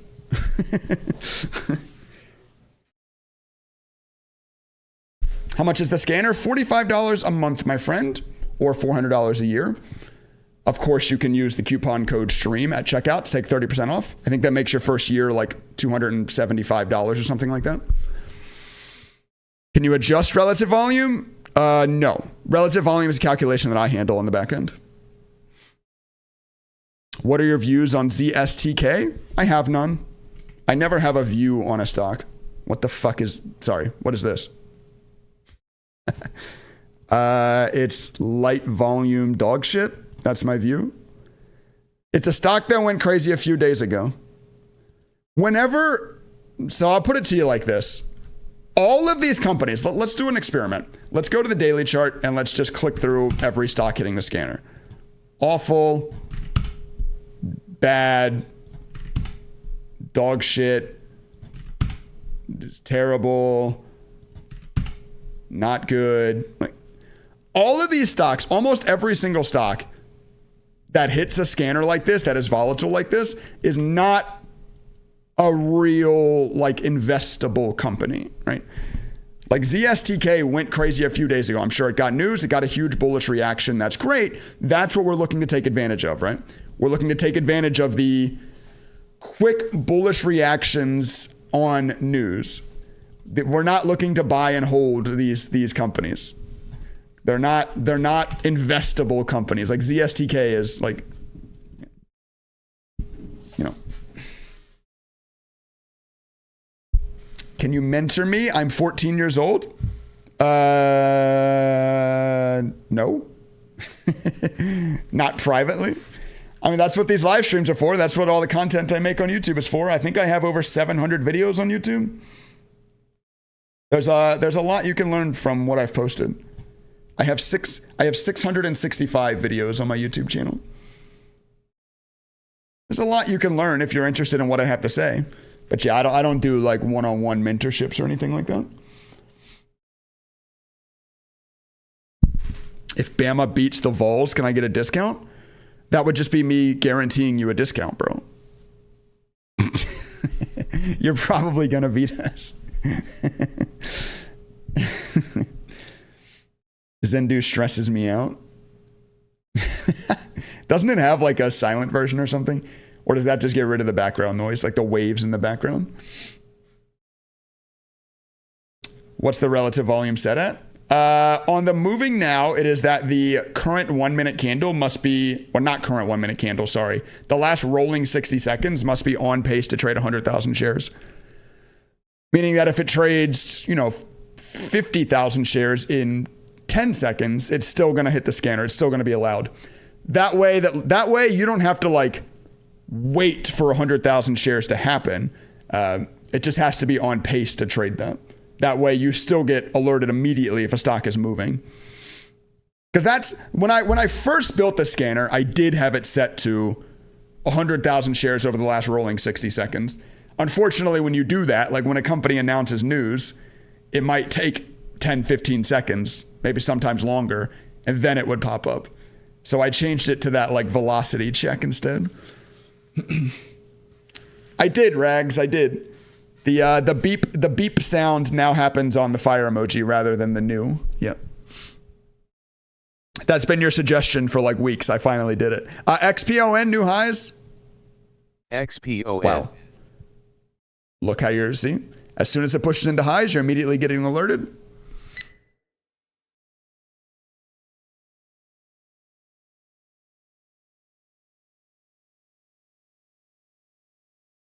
Which graphs are the strongest to invest in, as we've seen you share the worst graphs?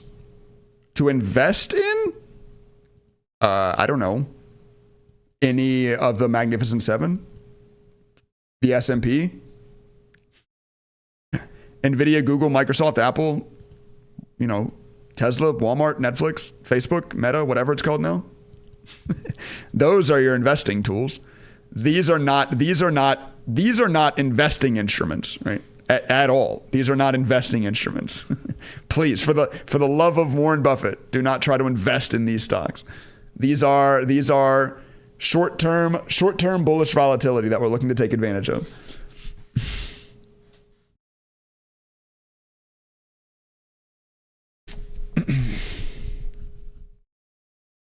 Could you add a column that shows the relative volume for the day?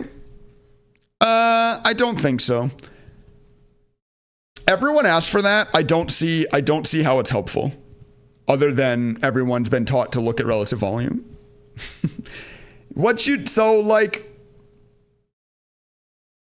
I don't know. The only thing I would consider doing is on the top 20 gainers, instead of having your last high of day, have you show relative volume here. But even that, like I would rather see last high of day than relative volume, right?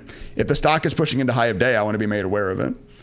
And like if a stock is hitting the moving now, it doesn't matter what the relative volume like percentage is.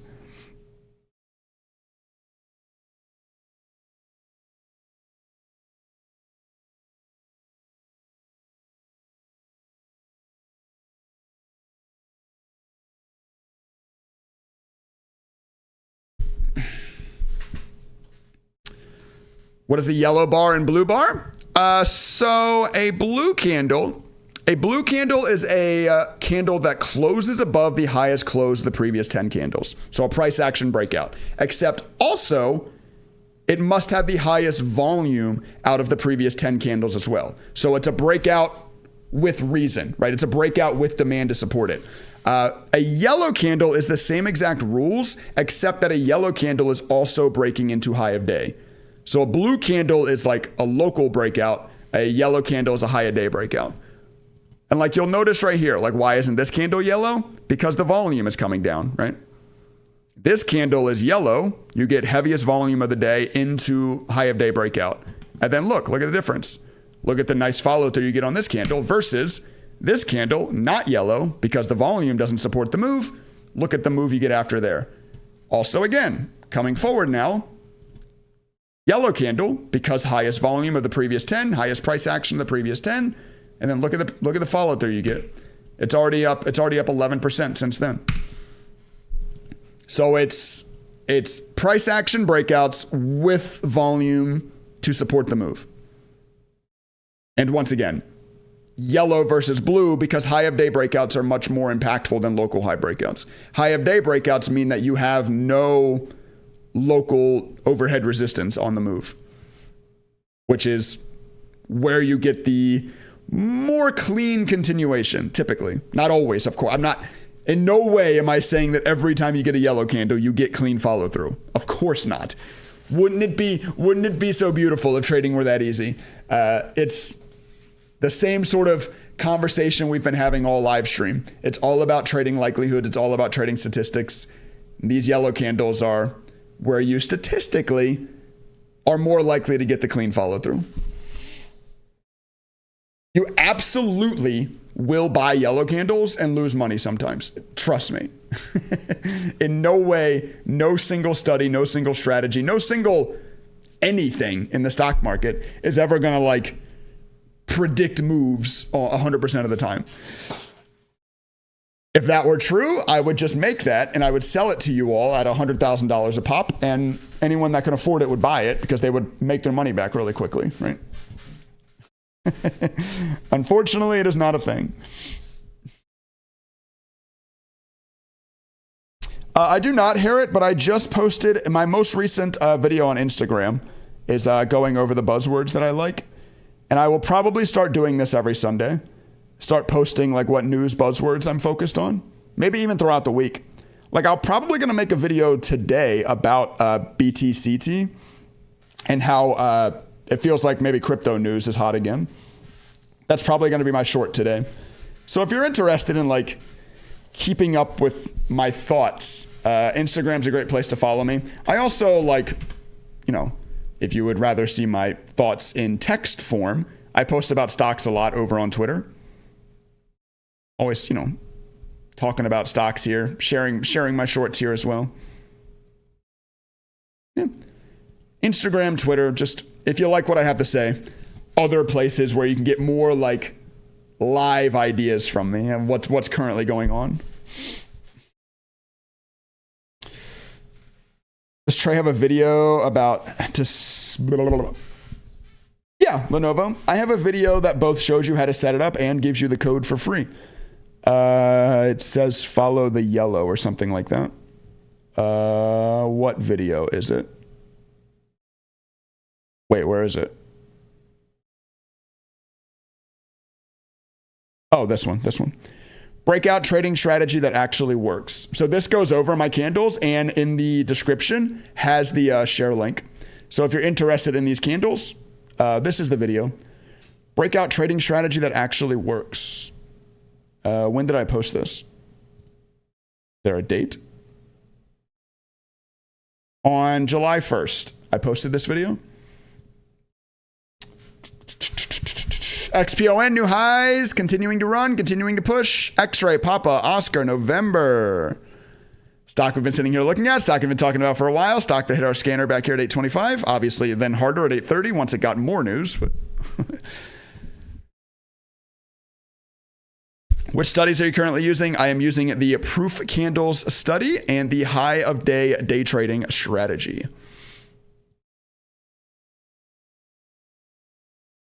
XPON doesn't know what it wants, jumping in and out, taking pennies. It's a grinder for sure. Sub 1 million share float on an $8 stock now. Announced $9 million initial closing of private placement. Wow. Speaking of XPON and its news, there goes your, you see how you're getting sound alerts for the fire emoji now? Those beeps are now for a fire emoji. So like if you have the scanner kind of closed in the background or on another screen, maybe you're not paying 100% attention to it. Now if you hear that beep, you know to come look, right? You know to bring up the scanner. Oh, something's really pushing, like something's really going. I find that to be very useful. That was a really good idea, Mr. Rags to Riches. Thank you for that. We still can't get API access? No. I don't. You may be able to correct me on this, DeJuice. I don't think I'm allowed to give API access to this because it's not my data. I mean, I guess I would have to look into the contracts. I would assume, since I'm redistributing this data, I would assume that in the contract it says I'm not allowed to give access to the data. I guess I would have to look though. Yeah, it's not my data, right? I can't offer an API into something that's not my data, I assume. XPON prediction for tonight? Not a Scooby, my friend. I have no idea. I have no idea what a stock is going to do. I wish I did. I probably wouldn't be live streaming if I knew what stocks were going to do. I'd probably be on my yacht somewhere in the Mediterranean. Wouldn't we all if we knew what stocks were going to do?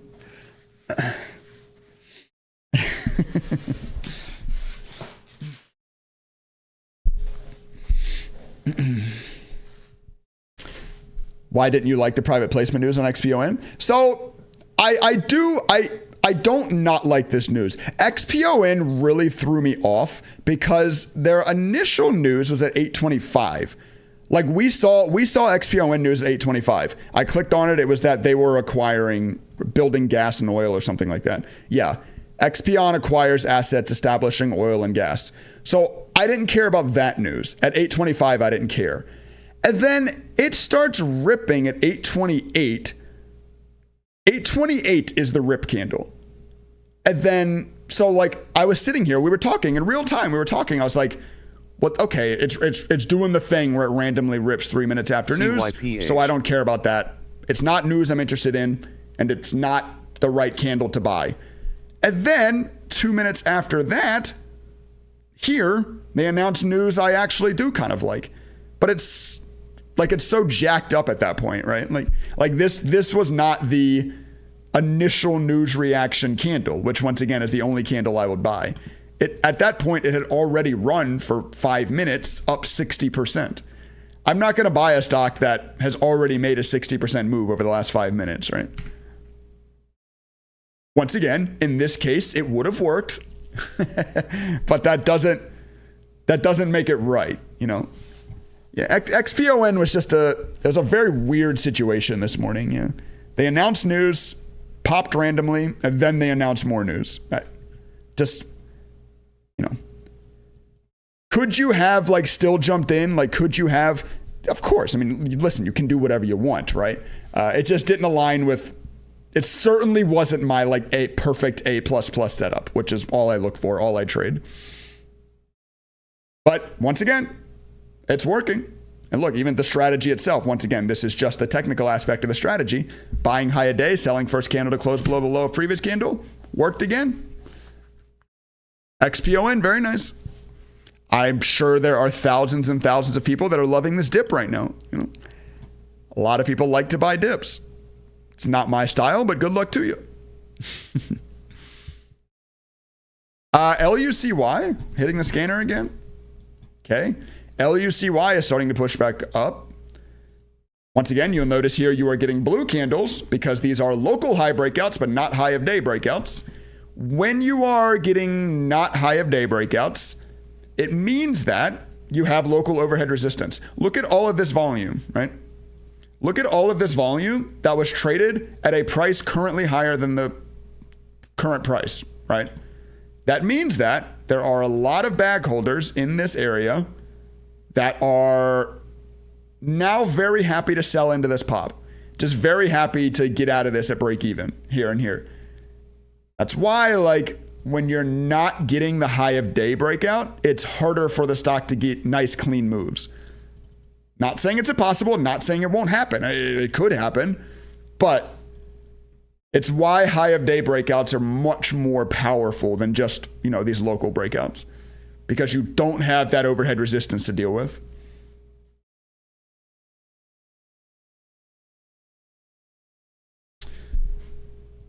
Is this EPON still the front move? I assume you mean XPON. And as long as it's making highs, it's still the front, right? Like, this is no longer the front of the move because this is a dip. The front side of the move is the candles making highs. I always say one of my favorite quotes, like a quote that is my own. You're not afraid of buying high of day. You're afraid of buying the last high of day, right? Everyone always looks back and does like past analysis of moves. And when they do that, they go like, oh, yeah, buying up here was an awful idea. Great, but zoom in, right? Zoom into what the stock looked like on the first candle to make high of day. Because this is what you're buying. You're looking to buy the first candle to make high of day. So you're not scared of buying high of day. You're just scared of buying the last high of day. The first high of day is your target entrance. Well, it's my target entrance. Once again, you trade how you want to trade, but I'm not telling you what to do. I never would. All I can do is talk about what I do. 350 viewers. We might have hit 400 this morning. I saw a 400 viewer count on my box, but my Streamlabs view count is like really glitched. It's been jumping from like 200 to 350 like every 5 minutes this morning. I'm pretty sure people aren't joining and leaving that quickly. I don't really know what's going on.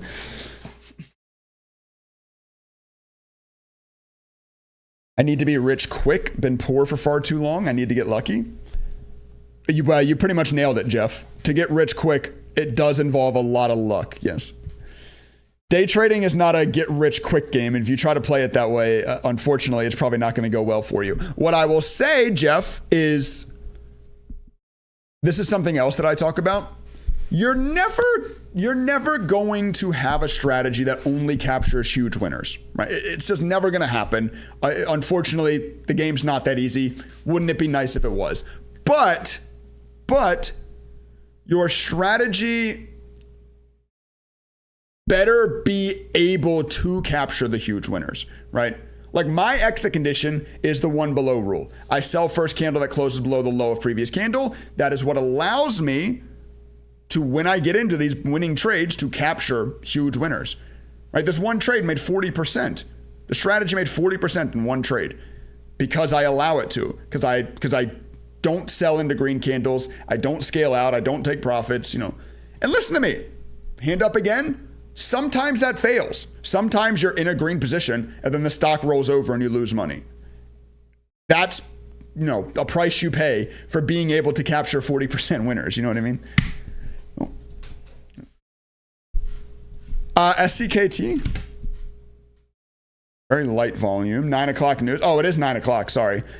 This is a stock that went crazy like a couple weeks ago, isn't it? SCKT. I remember this ticker. Oh, yeah. Went hyper crazy about 2 weeks ago. Actually, 2 weeks ago to the day. Went hyper crazy. SCKT did. I remember this ticker. 9 a.m. news, but light volume. Market doesn't care. Let's continue back to XPON here for right now. It is 9 o'clock, but outside of one small SCKT push on light volume, it doesn't seem like anything really exciting happened. Overhead resistance, isn't that liquidity you can find on level 2 data? I mean, yeah, but once again, in the same breath, level 2 data doesn't matter for longer term trading. Like, yes, you can see resistance points, but they don't matter for day trading. To me, for day trading. Once again, if they matter for you, good, use them, right? I'm not telling you not to use level 2. It's just doesn't fit my style. It's unnecessary for my analysis. LUCY, pushing into high day. Lima Uniform Charlie Yankee. Once again, did you see that, by the way? You were alerted on the scanner here at 91 cents. Before the high of day breakout, you were made aware that it was coming from the scanner. Bada bing, bada boom. A lot of opportunities to show off the power of the scanner this morning, which is great.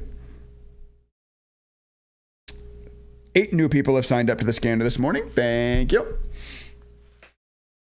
Can you please consider making a video on how to short a stock on Thinkorswim? Go hit sell bid. You will short the stock. Go hit sell with a higher quantity than you currently own, and you will short the stock. Though, with these kind of stocks, like with these kind of low float runners like this, Thinkorswim probably doesn't have shares available. Thinkorswim is not built to be a shorting platform.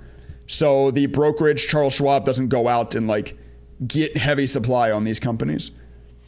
If you want to short these kinds of movers, you probably need to be, with Lightspeed, etc. Those kinds of brokers that are more built for that kind of stuff.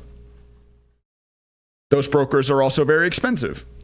Also, anytime you borrow shares on stocks like this, you're probably paying borrowing fees. You're probably not getting free borrows on movers like this. It's just, the name of the game. That's a supply and demand. Everybody and their mother wants to short these stocks because everybody and their mother knows that these stocks suck and they know that these stocks are coming back down. Shorting it obviously is all a game of can you time when that's going to happen, but everybody wants the supply of shares available to short for these stocks, so brokers charge you for it.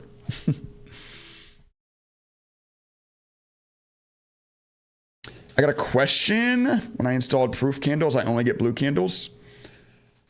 I think you're probably using the old one, dang cowboy. I would delete that study and I would re-import the new proof candle study from the website. When I first launched the proof candles, it was only blue candles. I then later decided to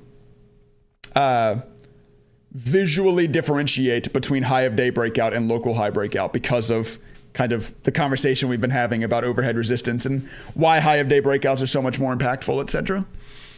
I say etc. a lot. You guys that watch my YouTube videos, hopefully you all watch my YouTube videos. You guys notice that? I feel like I'm watching my own videos and I'm like, wow, I say etc. like multiple times a video. Can you share what studies you are currently using? Yep, I'm using the proof candles study in the high of day trading breakout strategy. Actually, it's not called breakout. It's just called high of day trading strategy. 2 people followed me on Twitter. Thank you. Anyone? 5 people follow me on Instagram. Thank you. Let's grow the Instagram, huh? Can we hit 500 viewers on Instagram? 500 followers, I mean, on Instagram. LUCY getting an audio readout for new high of day. There it goes. LUCY. Pain. I used to, bro. I used to say etc. And like my YouTube comments would get mad at me. So peer pressure has led me to saying etc. the right way. I definitely used to say etc. Yeah. Thank you. I will do that. I got you, buddy. LUCY new highs. High a day breakout. I will say something that I've really enjoyed this morning. Just about every stock that we've been watching, every stock that's been making moves has had news. It's not really been a morning where like it's no news movers. They've all had their reasons. They've all had interesting stuff for us to look at, for us to read into, for us to study, for us to keep in the back of our minds for the rest of the week. Like what kind of stocks, what kind of news should I say is currently causing stocks to move, which is very important. The crypto news was very interesting to me. That's one that, like I said, I think that's going to be my short video today. A post about how potentially crypto news is something we need to be keeping an eye on.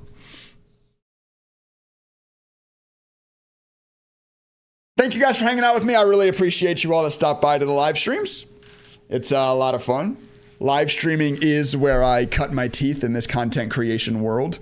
I live streamed for years over on Twitch. I am also a partnered Twitch streamer. Can you give us the floating P&L?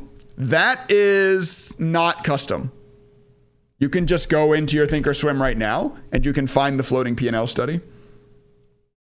Yeah, that's not something that I custom coded. That's available in Thinkorswim. XPO, wow. XPON, X-Ray Papa Oscar November just keeps going. High a day again. Yo, congrats. Someone in here, a couple people in here probably have had to make money on this thing. We've been talking about it literally since it was trading sub $4. I think it was a sub $4 stock when we first started talking about this, when it was first hitting the scanner. Now it's a $9+ stock. Why don't you stream every morning? Largely because I don't want to.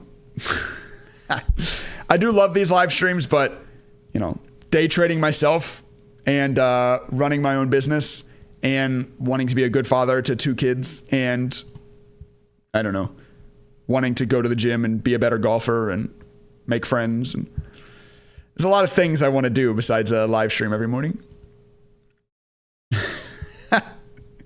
I hate to tell you. I enjoy the streams on Mondays and Fridays. I also enjoy making the long form content though. Like Tuesday, Wednesday, Thursday, you get long form content for me out at Closing Bell every day, right? Well, usually every day. XPON new highs. Wow. Look, another yellow candle, another clean follow through. The next candle after this yellow candle immediately gave you 9%. It doesn't look that crazy because the chart is so stretched now, but this is a 9% move. Look at that. Well, okay, 7.5, whatever. I drew my line a little wrong. From this yellow candle, boom, 7.5% in the next 60 seconds.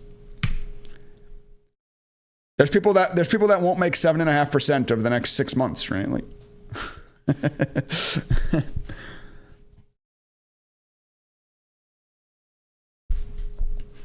interesting data. Stock announced multiple times within a time frame to see if there's an edge. Oh, multiple news? Maybe, yeah. It's just so rare. It's so rare. I don't see that happen very often. Opinion of flipping on a bear day is funny. What's opinion? Also, what's a bear day? Are the futures down that much? No, they've bounced since I last looked at them. Futures are down what? Like 0.2% now? Something like that? What's up, Mr. Tahoe? How are you, my friend? XPON. Private placement news, huh? Once again, this is the dollar sign. This is the dollar sign that we look for. What is the market cap on this company? I should put that in the... I should add that to the shift hover, actually. I think I'm going to do that because very often I find myself, especially when there's dollar sign news like this, I find myself looking up the market cap because it's very pertinent, right? It's a $9 million share buyback on a $3 million company. Like, it's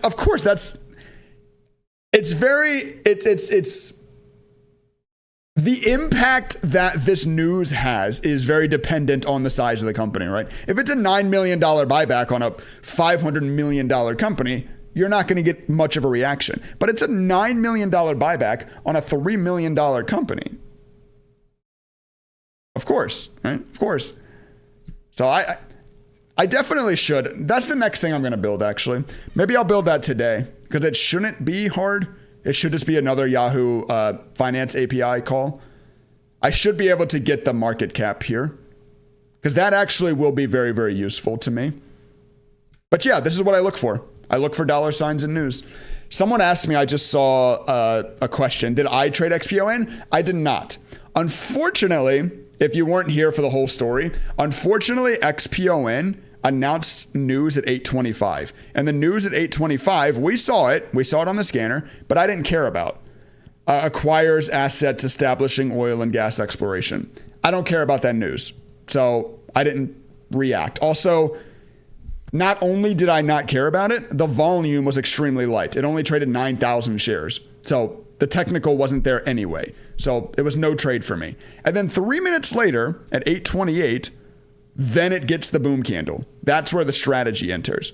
But in my mind, it's still a stock that announced news I don't care about. And this is a secondary reaction. So I'm not going to trade it. And then for some reason, 2 minutes after that, like late boom, then they announced the private placement news. So it's like, did someone know? And then at that point, it's too late for me, for my setup.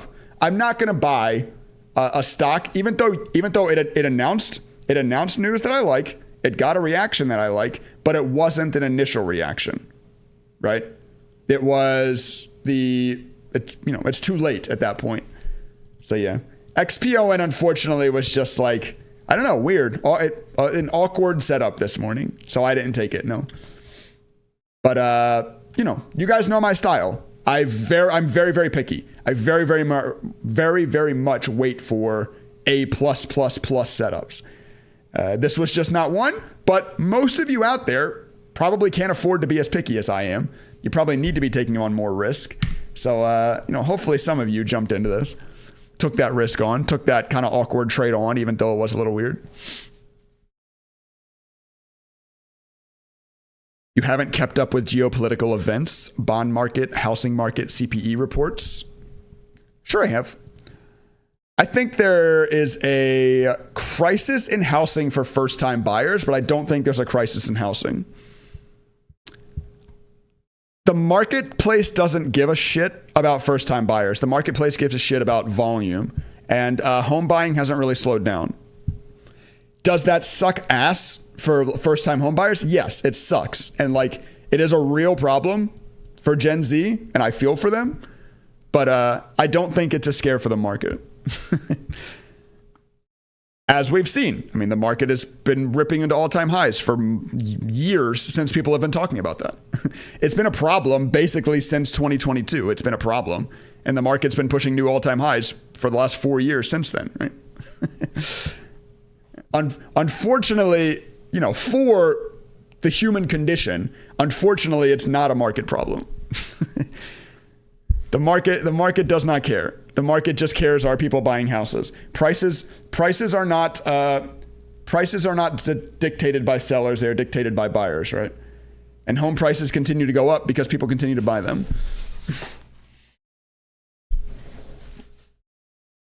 The split between the median income and the average income is higher than it's ever been. There are more and more people making a lot of money in this world because of the ease that it is to make money from your computer now, right?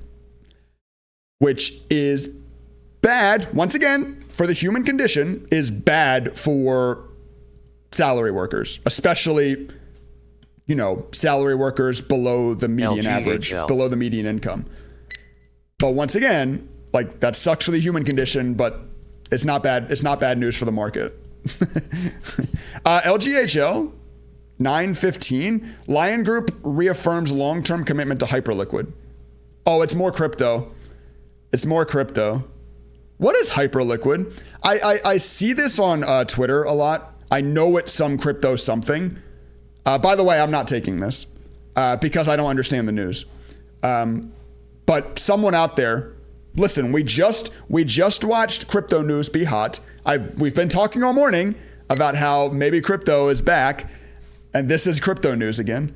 I don't know what long-term commitment to Hyperliquid holdings means, though. I know this is crypto something, but I don't know. And when there's news I don't know, I just don't trade, right? So I'm not taking this, but good luck. I missed my X-Pon target at 8:15 because I was putting on a t-shirt. Lesson learned. I hear a lot of reasons for why people make trades. That's a first, Lightning. You were putting on a shirt, so you missed. LGHL, what have we been talking about all morning? Talking about how maybe crypto is hot again. This is another one when I make my short this afternoon. I need to remember this ticker too. Let me type down this one too. BTCT LGHL. and make a short this afternoon about how crypto news might be back. We're seeing it again. Also, by the way, can we talk about the sort of randomness in the timing? 9:15, by the way. Once again, how would you have ever seen this move fast enough if you didn't have a real-time stock scanner? This news came out at a random time. You would have probably never seen it if you don't have a real-time stock scanner. Free stock scanners are like just seeing it now, so it's too late. You've already missed it. Stock scanners that are only showing price action and no news, you would have seen it moving, but you probably would have been like, it's a penny stock. I don't trade penny stocks. But those of us that have access to live news know that earlier this very morning, a crypto stock got news and flew. And we were able to see live and in real time that this was also crypto news. So we know there's a higher likelihood of this one continuing. There, and it's up 25+% since the news now.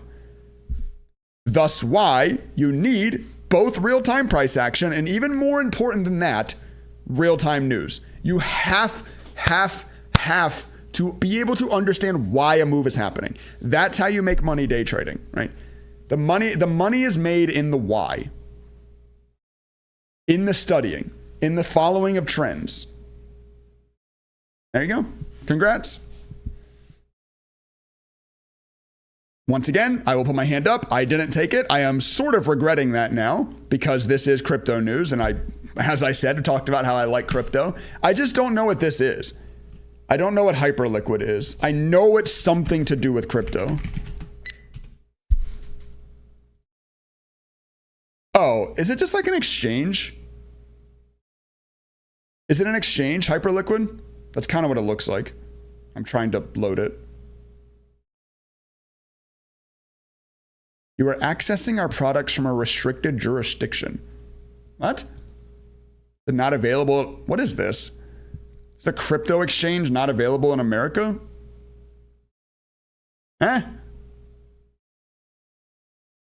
Not available in Virginia specifically?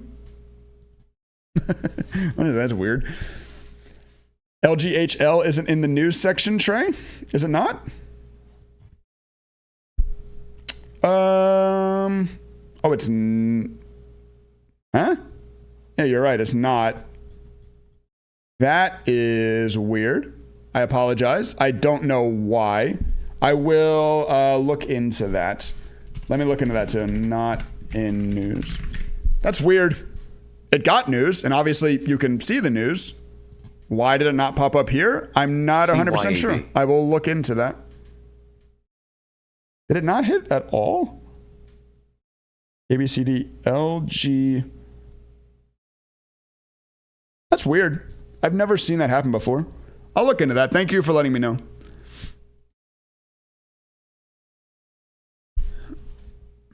Anyone else in the chat can't trade without calling a broker? You have to reach out to Thinkorswim. Oh, wait, 920 news. Oh, no one gives a shit. Very, very light volume. Kyabra secures contracts with 2 European nationals, $500,000. This is another reason why I need to put market cap right in the scanner. Yeah. CYAB is a $5 million market cap company with a $500,000 contract. Oh, it's not even a $500,000 contract. Their revenue is $500,000. So, kind of who cares? Kind of who cares, yeah.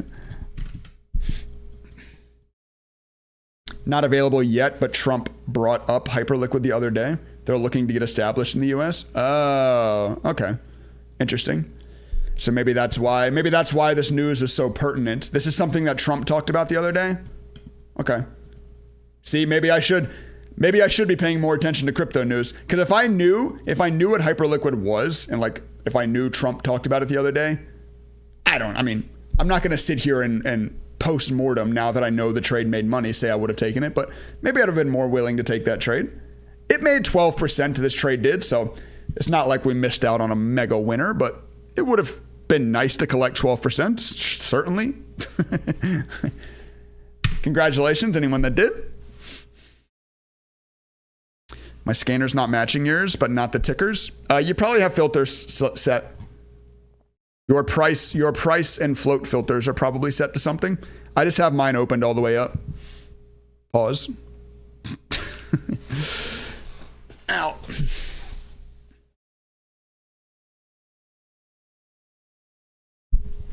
Please make relative volume adjustable on your scanners.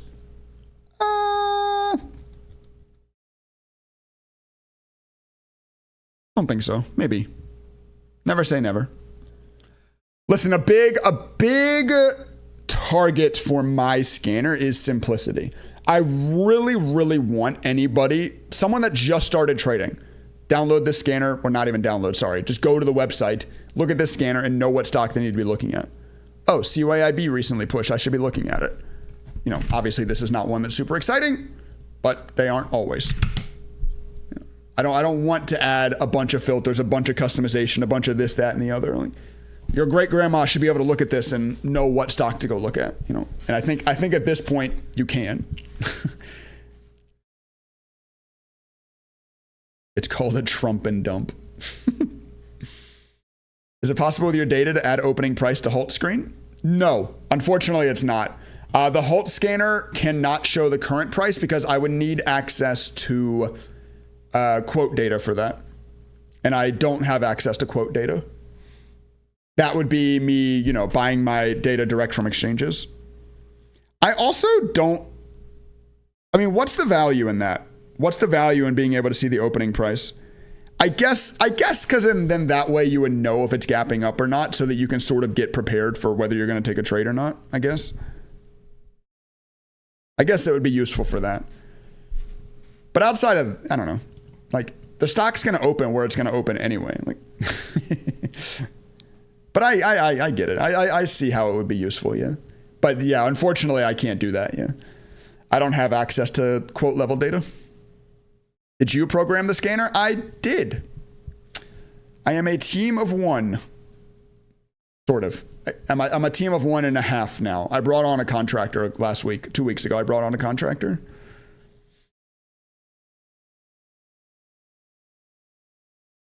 I always say that's a huge, like, underlying added benefit of the scanner. I'm the solo developer on the scanner. That's my computer science degree right there. I'm the solo developer on this scanner. And I'm someone that's been trading stocks for 10 years. And I'm someone that uses this scanner myself every day. So the person that controls the updates to this scanner and the performance of this scanner uses it every day. So I have great benefit to this scanner being as good as possible. And, you know, I've been doing this for 10 years. Like, I know what day traders need to see to be successful. You know, you know what I mean?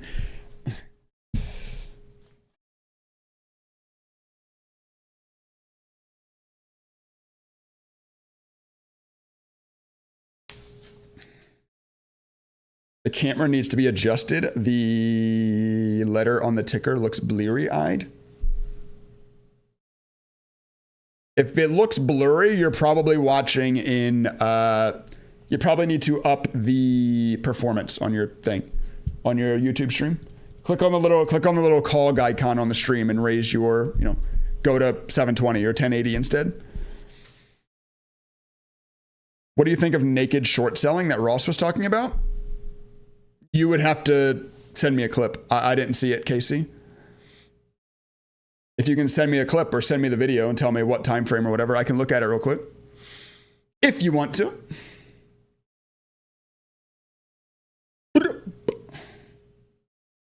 That's legit. It's pretty cool, man. A big reason why I spend $66,000 a year on the information for my scanner is because you're going to notice, maybe you already noticed, because if you're watching my video, if you're looking at my scanner, it probably means you're shopping around. You're going to start seeing a lot of scanners hitting the marketplace, you know, $20, $30 a month, sort of in my price range. Mine's a little bit more expensive. But they're all going to be using free stock data, right? Which means they're not going to have news, which, as we've been talking about, is hyper important. And their price action is going to be roughly 30 seconds delayed. Because that's what free stock data is. Free stock data is roughly 30-second delayed.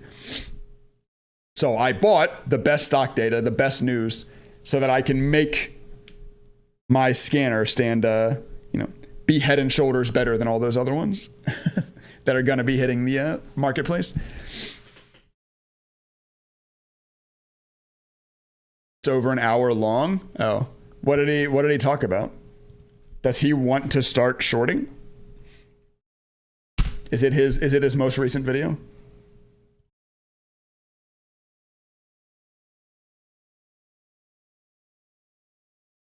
Forcing a crash. This one?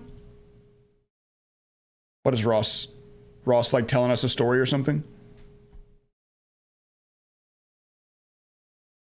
I've no, yeah, I'll have to look. If that's what I assume that's what you're talking about.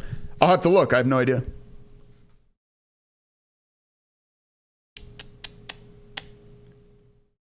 It's interesting like type of video, like a storytelling, investigative video. I like it. I like it. A deep dive about naked shorting. SEC investigations just happened on it. Professional traders illegally sold short shares that did not exist to drive prices down. I see. Yeah, that is why GameStop and AMC happened, and BlackBerry and BuzzFeed and all the other meme stocks. DAIC right before market open. What? Delta Alpha India Charlie. What the hell is this? No news. Tech company out of the US. Look at this, by the way. Look at this. Hyper small float. Next to no volume. I mean, literally no volume. Look at what happened. Look. All of a sudden, 6,000 shares, 26,000 shares, 12,000 shares. And then all of a sudden, huge pop. So what happened?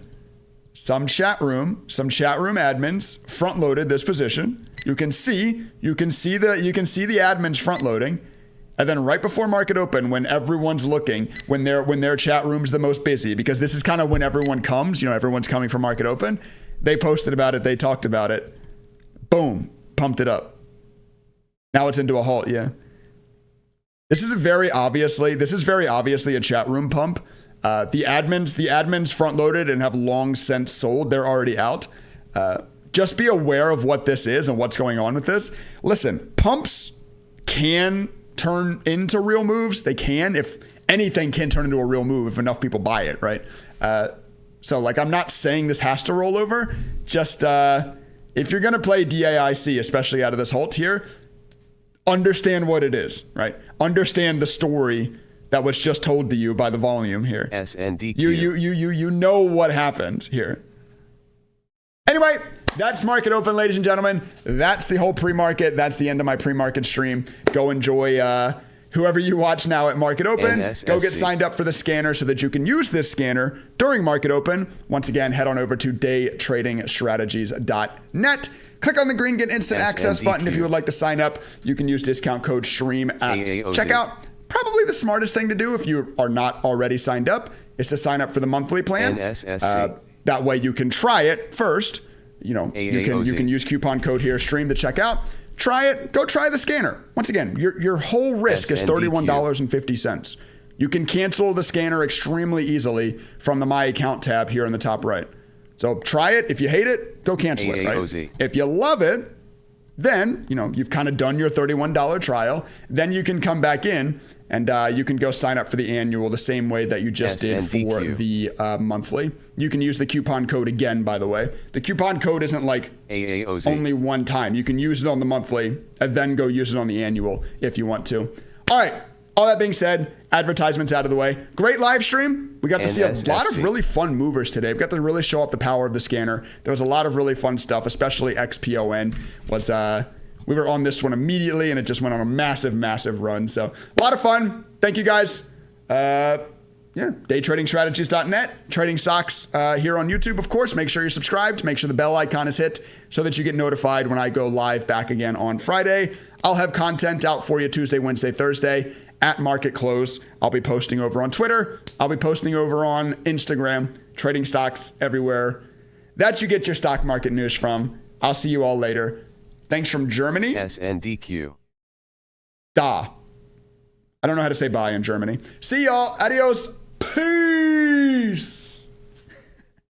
How do you say bye in Germany? I feel like I should know that. All I can think of is au revoir, but that's French. I don't even think it's right. How do you say bye in German? Oh, is it Guten Tag? Or is that hello? Hold on. Bye in German. What is that? Tschüss. Tschüss. I see. Bye, y'all.